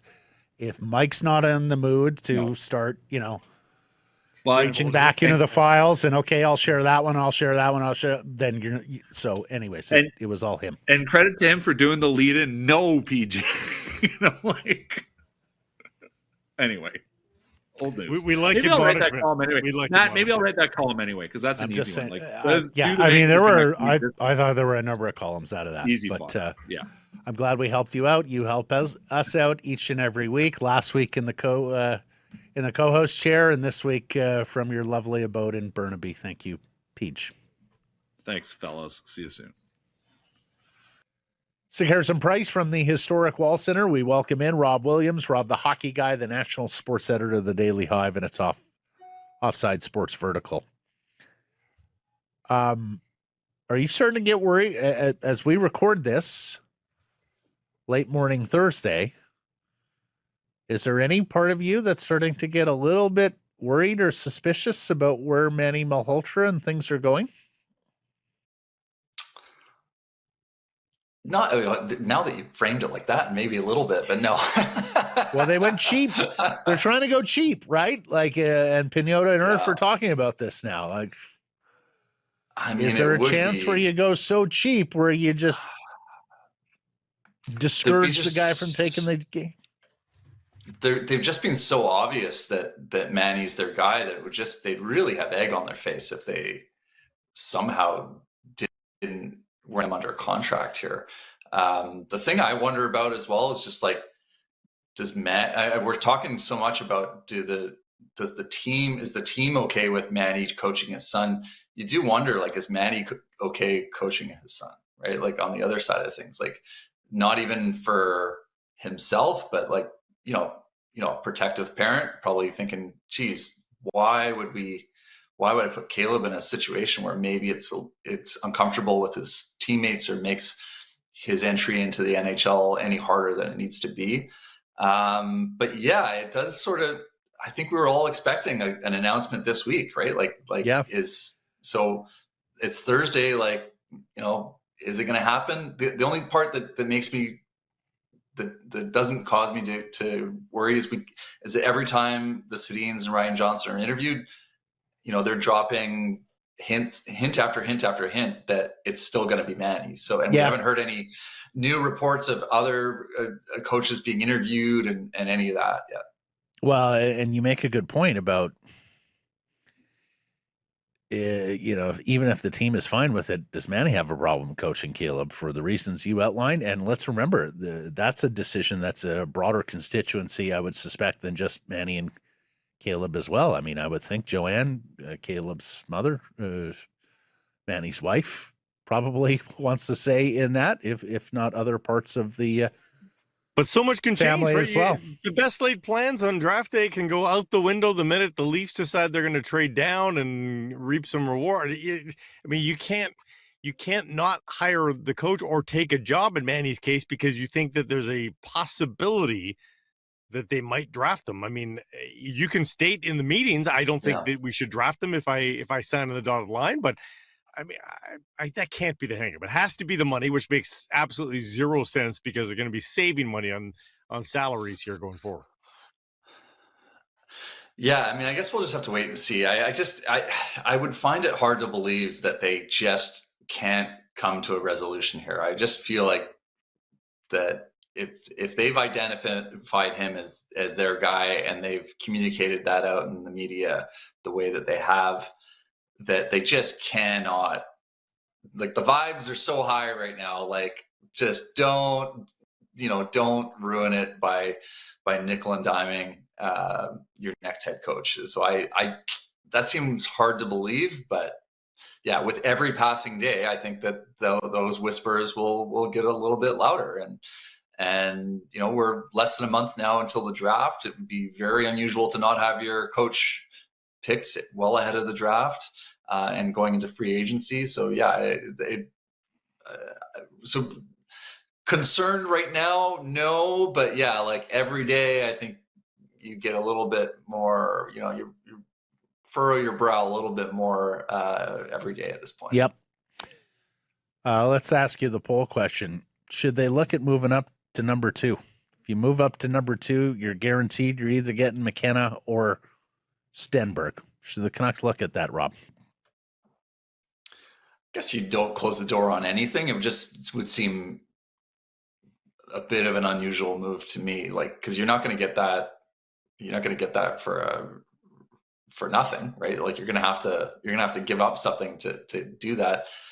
I think you wait. I think you wait it out, see who falls to you, and take your player. But yeah, like if you could get it for, I mean, I guess it depends. Like, I'm not a prospects guy, right? So like if you're just like, look, the difference between moving up and us staying where we are is going to be a massive difference in terms of what we think this player is going to be, and you really have conviction with your scouts, then I suppose you look at doing it. But, all things being equal and knowing the draft like we know it to be a bit of a crapshoot sometimes, they don't have the depth of in anything in their organization. They got depth in co-presidents, but other than that, they don't have a lot of depth in the organization. There's also just the fly in the ointment of what if San Jose trades their pick, right? Like, Yeah. if San Jose trades away their pick, there's a higher chance that Stenberg's gone anyhow. And then you don't want to get into a bidding war. I mean, assets are key, right? Yeah, I mean, I think that would be the reason why you'd maybe be willing to trade up for number 2, is because you'd know at that point, okay, well, San Jose is looking to move this pick. They're not going to move this pick for a team that's going to take a defenseman. They're going to move this pick likely for a team that's going to take Stenberg. So I think that would be you do that to stop that from happening in the first place. But I mean, I know there's a lot of talk of San Jose taking a defenseman. The San Jose needs to just load up as well. I mean, they need to be in a situation like they're not like putting the final touches on their roster here. Like they've got some building to go here, despite having Macklin celebrating and having a nice season this year. Like we've seen many times before, you can fall off after having a nice little, having that first good season with a young team. They have no NHL defenseman. They need NHL defenseman. So until they do that, my goodness. I think they're going to get NHL defensemen, I suspect, on the trade market. On the salary cap dump market, to some degree, Darnell Nurse, Wes Vans, Morgan Riley, their names are out there. And Rob, you've been looking at that as well with a former Vancouver Giant and bringing him home. Explain. Yeah, Trevor also has an article up right now on Daily Hive that he published yesterday, just looking at guys like Darnell Nurse, and he's got a whole list of potential salary cap dumps that the Canucks could be interested in, and I think that makes a ton of sense for where they are right now. And the guy that's number 1 on my list is Brendan Gallagher. Watching the Stanley Cup playoffs, watching the Habs run, Gallagher's been largely absent for this run. He's appeared in 3 games, playing like 6-7 minutes in those 3 games. He did score a goal, but he hasn't been able to get into the lineup since the first round.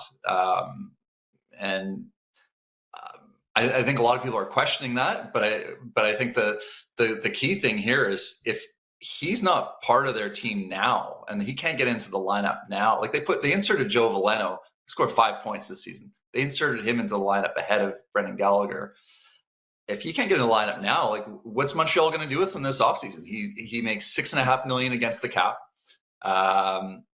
He only counts $4 million in real dollars that you actually have to pay.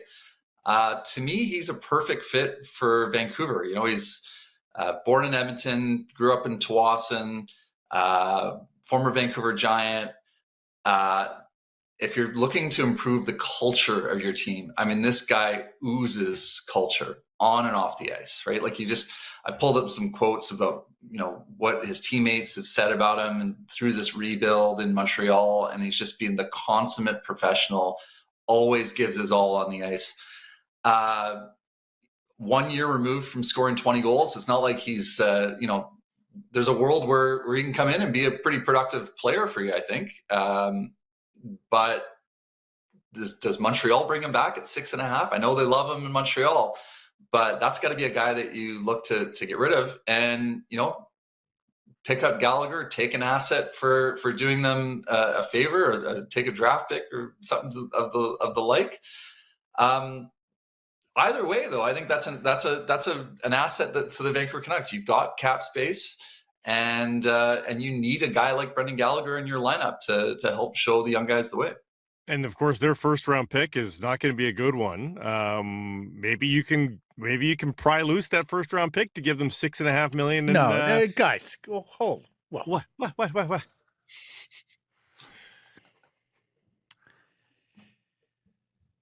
Matt, you okay? Yeah, I'm trying to be. I'm really trying to be. Do we need to bring up the Sean Monahan trade again here to give you some context? Or? Well, no, but here's the thing, fellas. Like, we're no longer operating in a Sean Monahan world. No, that's true. Most teams have cap space. Like, we've gone through Buffalo, Vegas, Colorado. There's a few teams there whereby cap space is a massive issue. But he's also not a diminutive winger that can't get into an NHL lineup right now. That wasn't the case of Sean Monahan. Right. But like, okay, the Habs have Kirby Doc as an RFA you want to re-sign. They have Big Arbor as an RFA you want to re-sign. I guess they'll be looking to get better and maybe making a free agent splash. They do have a fair bit of money committed for next year, but I think we've missed this window with the Canucks, gentlemen, where you're getting assets to take on somebody's bad money. Like, I just don't see a whole lot of that going forward here because of the significant jumps in cap space that are happening each and every summer. Do we actually think like this is still something that the Canucks are going to be able to take advantage of through their rebuild? I don't know what the market is for him, but if Brendan Gallagher was a free agent and you could sign him to a 1 year, $4 million deal, you do that in a heartbeat, don't you? Like probably not. No, not for me. To me, for where the Canucks are, and you're going to have to overpay guys to come to Vancouver, right? You're not getting guys. If you're in a bidding war with somebody else, like you have to outbid the other team, or you're not getting them, right? Like you're assuming Jake DeBrusk is gone too, by the way, right? You're assuming Jake DeBrusk is gone under this whole scenario. I mean, I think there's going to be lots of moves this offseason, so it's hard to predict exactly what that world looks like. But to me, like, if you want to reset the culture, if you want to have somebody that's really good in your room that I think still can do something on the ice. Like, to be honest, I think Montreal sitting Gallagher right now is a mistake. I think they should insert him into the lineup. I think you give 1 year, $4 million. Maybe you trade him at the deadline. Maybe you keep him for the year. When you're in a position like the Canucks, you're not really trying to win yet. I think that's a guy you probably take. So, like, even if you don't get like a second round pick for him, as long as you're not giving up like a second round pick to get him, no, like I, you know what I mean? Like, if you can just take him off their hands, I think that's something take a roster. That's something that Canucks should be interested in. Yeah, send them a player. $6.5 million. Like, the $6.5 million cap hit is a non-starter for a team that wants to win, right? But if you're the Canucks, I think the thing that matters is, I think Francesco wants to know how much he's going to actually have to take out of his wallet. But the cap hit's, much less of an issue, I think. Yeah, that is fair. Habs have about $10 million in cap space for next year, so they're certainly not paying you an asset to take this player off their hands. I mean, there are going to be few and far between, I think, cases of teams being in absolute jail where they're willing to pay premium draft picks to take bad money off their books. I think the Canucks have sadly missed that world. But yes, the rest of the points I wholeheartedly agree with. The character of Brendan Gallagher and potentially being an asset for the Canucks next season. And hey, we talked about this with Kyle Dubas, signing veterans to one-year deals in Toronto and then flipping them at the deadline and just, continuing to accumulate. Even if they're middle round draft picks, they all count, right?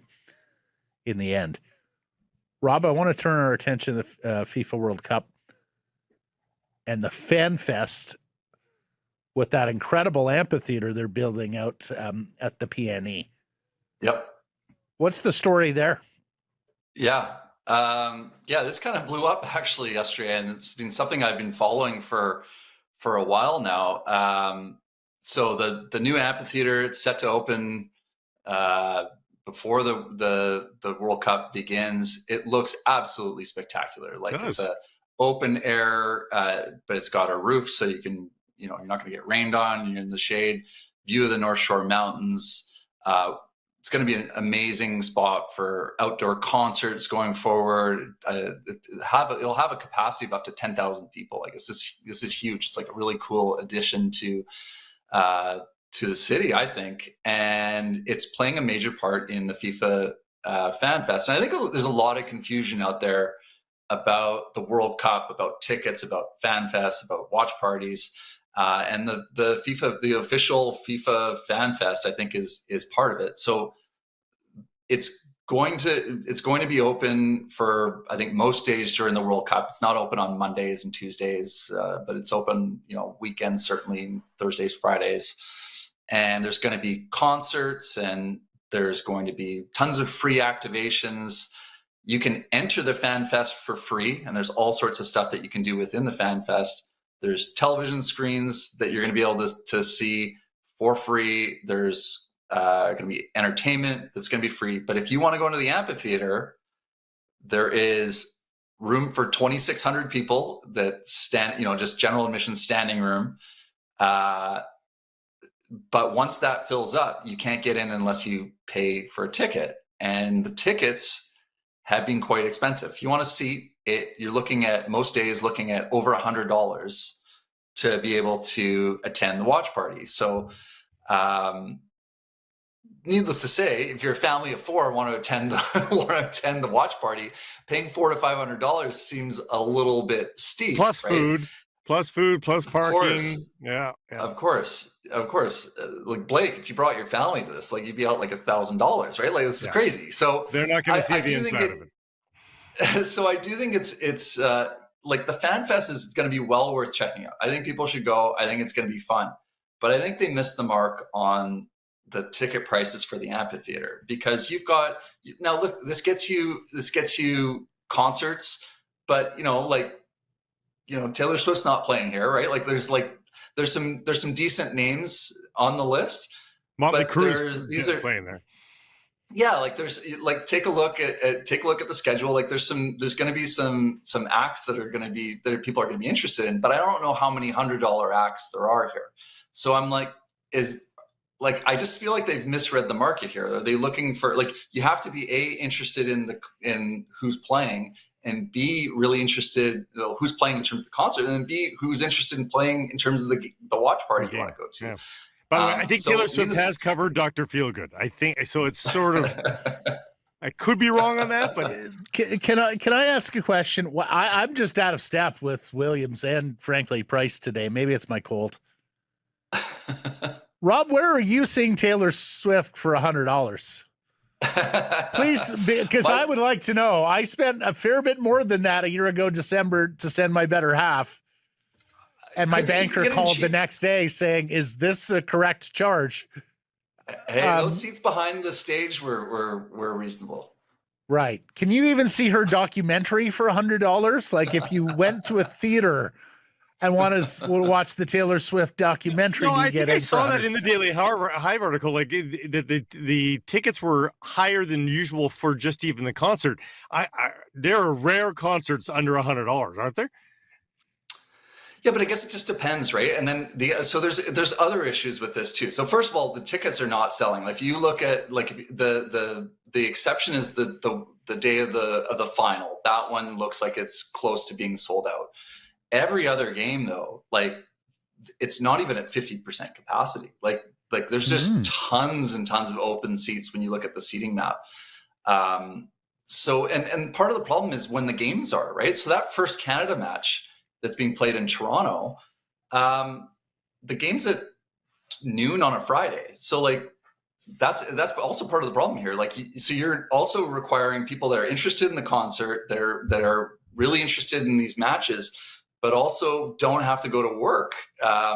So Rob, you've lived in Vancouver all your life. Nobody works Friday afternoons in Vancouver. Come on, are you kidding me? But yeah, I'm clearly they've missed the mark here, right? And then I think part of the problem as well is that they've got a lot of good free activations, right? So like, you know, for myself, like if I want to go check it out, I might want to see like, can I sneak into the free side, right? Like, can you just walk up to the front and watch from there? Anyways, it's going to be interesting to see like how many tickets actually move here, because you know we're 2 weeks away now, like from World Cup, and they're my question is, guys, if they blink. My question is if they blink, or Rob, if FIFA will just say we don't care if they're unsold, guys, we're not lowering them. Guys, I have news for you. I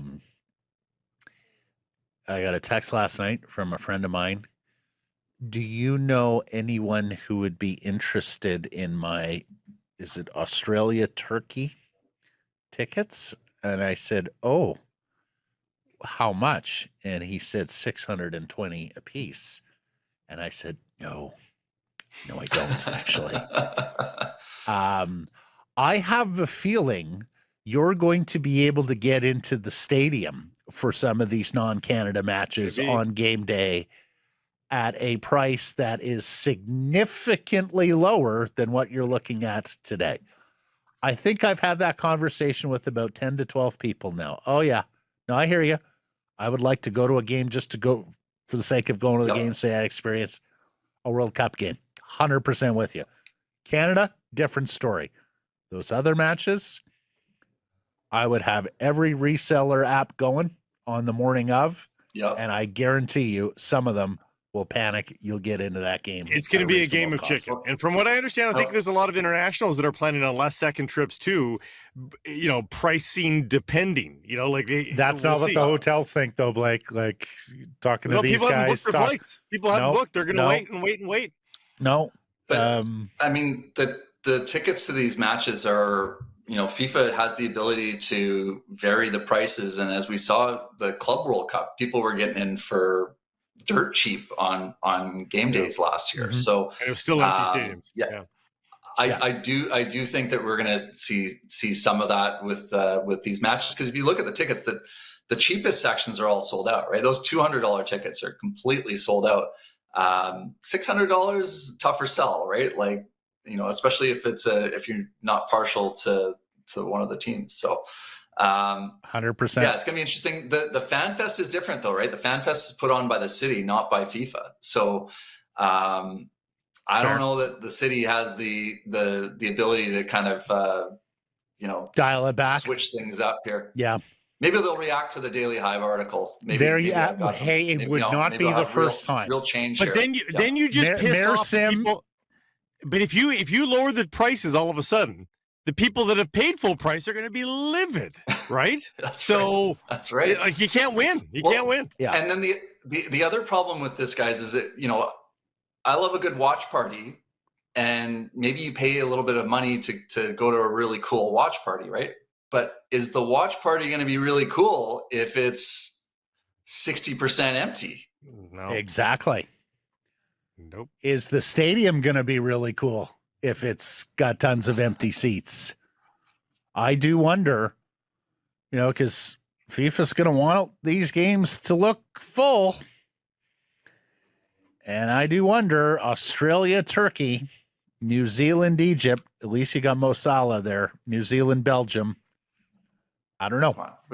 We shall see. We'll get enough people to support my Socceroos at the the Aussie match. That's right. Rob is half Australian. Okay. All right. Well, tell Whistler to come on down. You're going to need every single one of them from Whistler down the sea to sky. And Blake, can you not see the morning meeting in the mayor's office, the comms team? So what do we got on the docket today? Oh, well, Rob Williams has written that the tickets for our FIFA Fan Fest watch parties are going slow. You know what that means. That means Karim Sumal will be tweeting about it, and then Kenneth Chan will be doing an 1,800-word in-depth piece on it over the next couple of days. Let's lower prices. You're awesome, Rob. Thank you for this and every week, and for the service you do for this community. Yes. Yeah. East Van Appreciate into it, guys. Burnaby, New West, and beyond. Sekeres and Price from the historic Wall Center, the Nation Network studio built by Arbor Lee. Cheer harder when you're well rested. Sheraton Vancouver Wall Center puts you minutes from the arena, miles ahead the next morning. Lock in your game day stay. Wallcenter.com. Okay, so more talk. But when last we broached this story with Blake before he headed off to Switzerland, we said, okay, the talk is great, but we need some action at some point. Minister Ravi Kahlon, we are making, this is the Whitecaps, of course. We are making progress to help the financial situation of the club because I think that'll be a key to keeping them here. We're engaging with the business community, identifying new revenue-generating opportunities with the club and trying to match potential sponsors to those. So we're looking at different ways to monetize revenue streams of BC Place. I sure hope that stadium naming rights, Mr. Minister. Like, I mean, that's a tap in. Think. Yeah. But also, and you've explained this in the past, Blake, like there would be things that a team could do sponsorship-wise if it owned or operated its venue that the Whitecaps don't currently have the occasion to do. Explain. Well, one of the new fancy lounges that they've built for the World Cup, you sell it to, I'm just making this up, folks, Scotiabank. And it's Scotiabank Lounge, regardless of if it's a Lions game, if it's a Whitecaps game, if it's a concert, it's the Scotiabank Lounge. And so you're telling Scotiabank that, and Scotiabank going, that's a really good deal. We're ever presence at BC Place. Yes, here's the checkbook. But they can't do that. It's not their house. They can't sell it like that. Yeah, they can't have the official beer of the Whitecaps, right? It's whatever beers BC Place brings in on tap. Also, sure hope that's BC Hydro and BC Lotteries and some of the provincially run corporation services businesses that do business with the Vancouver Canucks and don't do business with the Vancouver Whitecaps. That's got to change as well. Minister said he could not provide an update on the local group that he had previously talked about. He said the bidding process involves non-disclosure agreements with MLS and, quote, extensive reviews of an interested party's finances to assess the viability of the bid. And he said, my understanding is anyone who's been interested has been going through that process. Yeah, MLS has to be able to prove that you've got the money, as we learned with Spanos with the New York Islanders all those years ago. I appreciate the sound. I think they do have to, at some, along the way, along the process, drop some cookie crumbs a little bit, though, so that people know that, okay, things are still progressing, there is still traction. Otherwise, people begin to lose hope. Now, this is a weird 2-month break because of the World Cup. It buys them that time a little bit because you're not trying to sell tickets during the next 2 months for a Whitecaps game. But on the other side, I mean, they don't have 25,000 season tickets. There's 10,000 seats they're trying to sell basically every single day for every single game. You want to make sure that you're not trying to sell a lame duck team. So you do have to provide some realistic updates. I'm not saying lead the fans on, but if there's any sort of positivity or traction, you got to tell people about it a little bit without getting into details.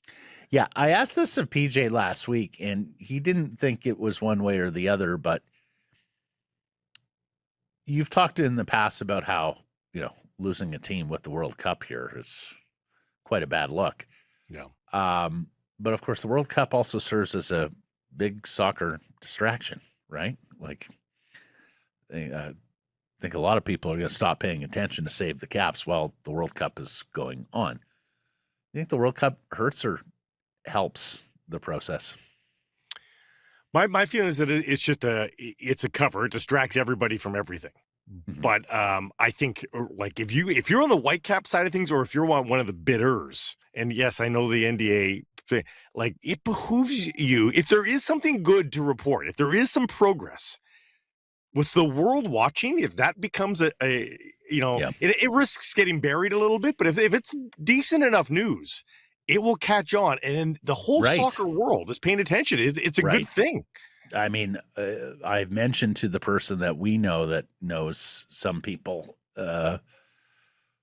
are investigating this with regards to these NDAs and MLS, completely understand that you got to march to their drum beat to a degree, but there comes a point where you have to make the decision, is MLS an ally here?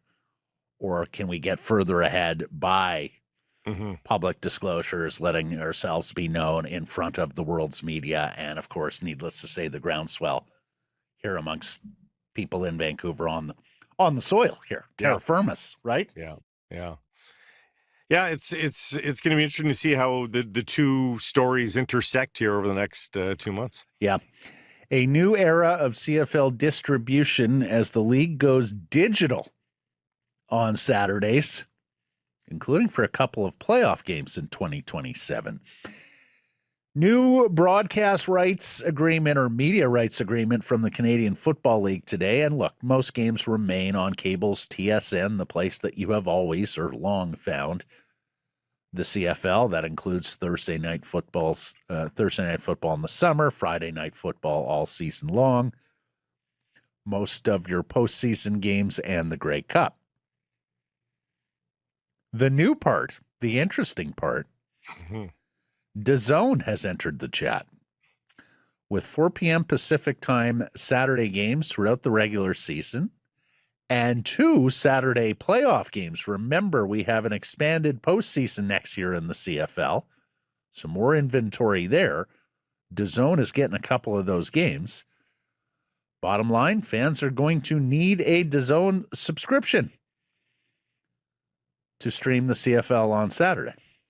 Two thoughts here. Yes, the CFL still, despite their best efforts, still has an older demographic, but we also know it is a rabid demographic, particularly in the prairies. And if they skew their audience a little bit, and it has to be non-obvious because they can't, pick on the prairie people. But Matt, if you make sure there's sort of a prairie team involved in every one of the DAZN games, like, they will go to it. They will find it. The Rough Riders playing every Saturday night. I mean, Rough Riders or Winnipeg playing in every one of those ones. For as long as I've covered the CFL, and that's the entirety of my sports media career, 25 plus years now, the league has talked about getting younger. Does taking it to a streamer get you exposure with younger people? Because I'm going to guess there are younger people who have DAZN right now for different sporting entities the world over, right? Well, I'm not young. I guess I'm the no, you're not young. Here, but your children are young. But for example, your children are most desirable in the CFL demographic. You've aged out, Blake. I'm sorry. A little bit. I think it's usually up to 50 or 55, so I might be on the upper end of things. But I got a Fubo subscription to get one soccer and watch Canadian Championship games for the Whitecaps and such. But because I've got that, when I turn it on sometimes, I'm like, oh, there's a Norwich City game. I can watch Allianz. That's what I'm saying. And so I do get distracted by other inventory on Fubo. And so that's going to be the play here. That's what Stuart Johnston is banking on, is that a boxing fan turns on DAZN to see if there's any bouts and then goes, oh, there's the CFL game versus Rough Riders. Huh. Mm-hmm. Check it out. YouTube is also a part of this media rights deal. No games per se, but enhanced CFL combine coverage and all access unscripted series, highlights, interviews, analysis, behind the scenes content. They are also going to be working with content creators in all the CFL markets by way of partnership and create more content that is unique to YouTube in the 9 CFL markets. DAZN's an aggressive company. I've spoken to a few people that worked a little bit at DAZN, and they're like, it's a pretty fascinating group. Like they are trying to innovate. They are trying to be disruptors, that buzzword in LinkedIn vernacular. Yeah. But I don't know. It's either going to be disaster or genius, one of the two, I think. So what does DAZN have besides Soccer, boxing are their two biggest properties. Okay. Their average age in Canada is 31 for DAZN. Is it really? Subs, yeah. And majorly between 25 to 35. The other thing we should bring up by way of CFL business, for the first time, the financier of the University of Laval Rouge and Or football program, Jacques Tanguay, has said he supports a Canadian Football League franchise in Quebec City if it's a shared stadium arrangement. Right. Pep Stadium at Laval, which is right there on campus, and I've been there, Blake, when they've had like 17,000 people. I mean, the thing is like spilling over. It's absolutely jammed to standing room. Like the standing room is a thing there. It's pretty old now. There are games where they can do more than what the capacity is. It makes total sense to have a mid-sized stadium in a market like Quebec City of 20, 25,000, whatever the case may be. Yeah. And this has finally unlocked a guy and a thing that was a big barrier to the Canadian Football League in Quebec City. So huge. That's now huge that news. Stuart Johnson need the 10th team. Absolutely need that 10th team for balance and credibility and all especially for this sorts of things. For the new expanded playoff format, like you no question. You need the 10th team. No question. Not to mention, I mean, Montreal-Quebec was one of the great rivalries in Canadian sport, right? When it was Canadians Nordiques. So to be able to, and football is so hot in the province of Quebec, has been for so long. Yes, need that. Now that he's done the media rights deal, I think this has to be Stuart Johnston's priority now that he has a collaborator in Quebec City, whereas previously Laval and their football program were a barrier. And to tie this back to our Whitecap story, like, again, if there's synergy there and you've got that many dates in a 21,000 seat stadium, you're telling sponsors in Quebec City, sponsor this corner, you're going to have eyeballs on it for every Rouge et Or game, every whatever Quebec City, blah, blah, blah game. You know, it's a lot easier to sell, actually, if you have a shared arrangement. No question. BC Lions training camp. Some reporting here from Marty Hastings of CFJC in Kamloops.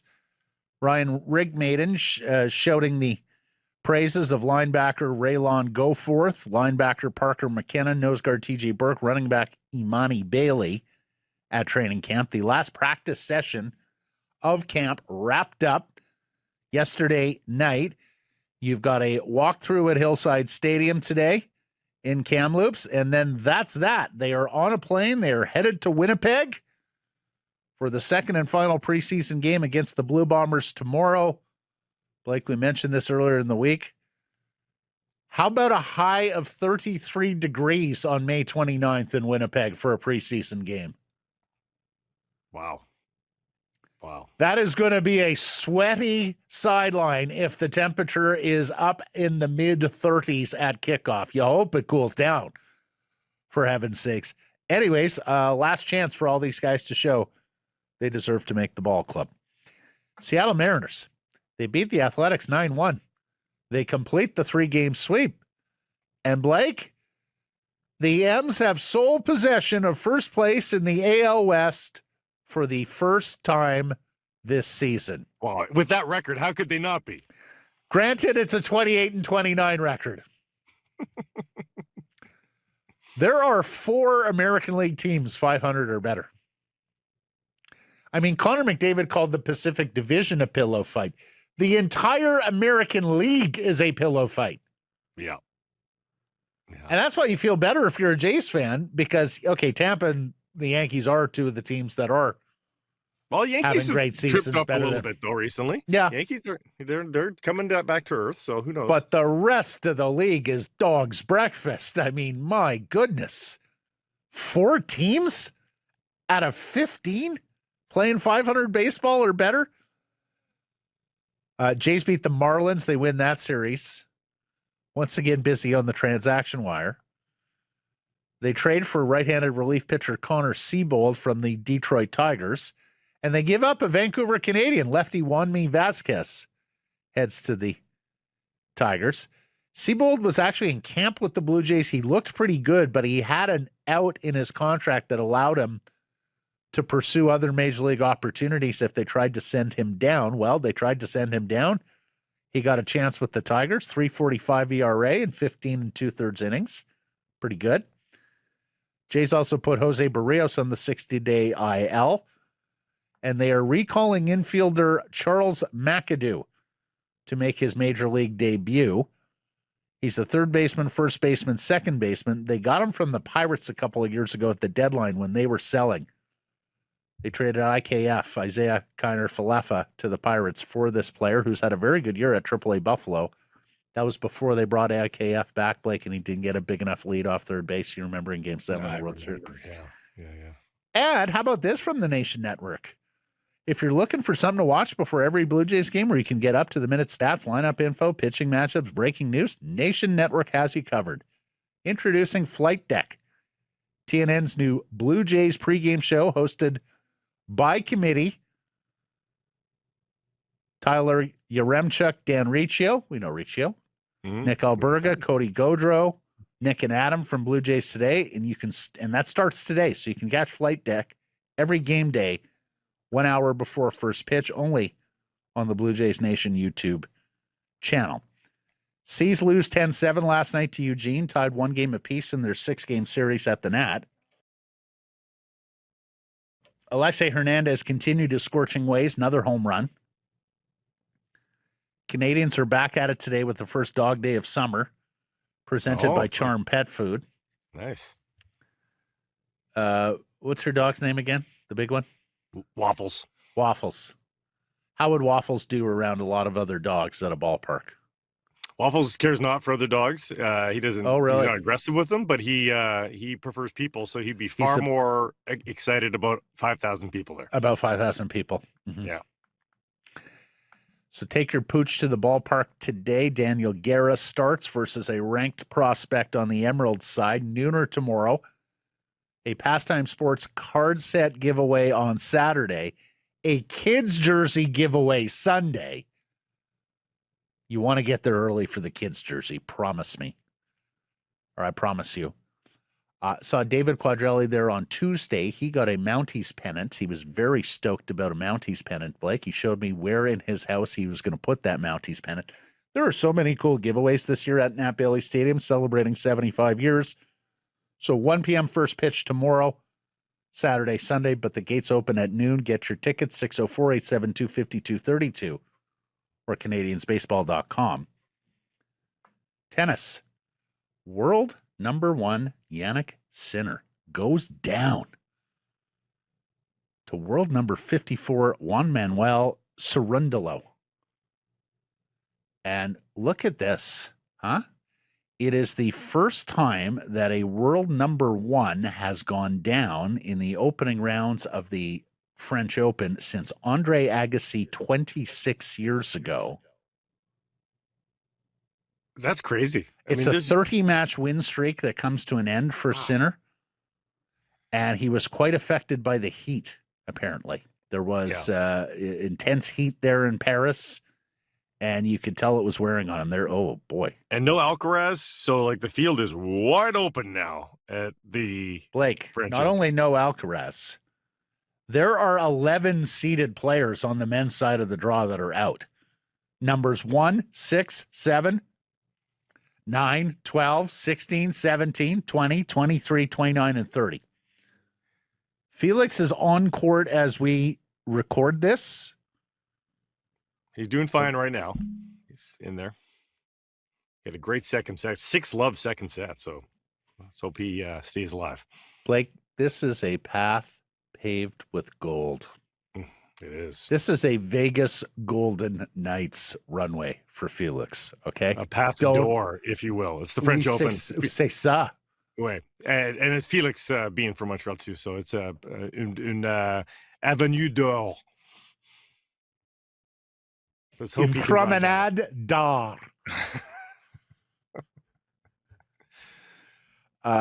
We'll be cheering him on, Vicky and Boko on the women's side as well. Can the Canucks afford to let Ivar Stenberg pass them by?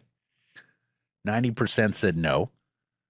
James says, why even ask this question? If Stenberg is there at number 3, doubt it. The Canucks will happily run to the podium in true Sedinary fashion. Uh-oh, James. A lot of the reporting has them on Caleb Malhotra, even if Stenberg is there. Yeah. Don says, I want Canucks management to pick 7 Vancouver reporters. Let them decide who to pick at number 3.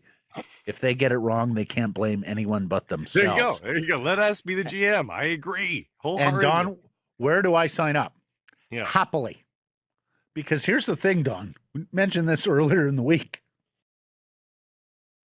It is the one franchise where you could have put media and fans in charge over the last 12 years. They would have done a better job than the actual people running it. Absolutely. Unquestionably. Yeah. Unquestionably. Yeah. There are really smart fans in this market. Really, really intelligent people who understand the league, its cap, its CBA, winning formulas, way better than Canucks Sports Entertainment have. Tenants of building, too. That's people right. that understand that more so than the last couple of administrations have. Shine says fans need to accept that if Malhotra is available at 3 and there's no McKenna left, they're most likely taking Malhotra. According to Henrik Sedin, they have no problem drafting Malhotra if that's what RJ and Lane Hudson and the Lane Hudson hating scouting staff want, even if Manny is the coach. Yeah, we talked about that earlier. Errors and omissions from yesterday's program.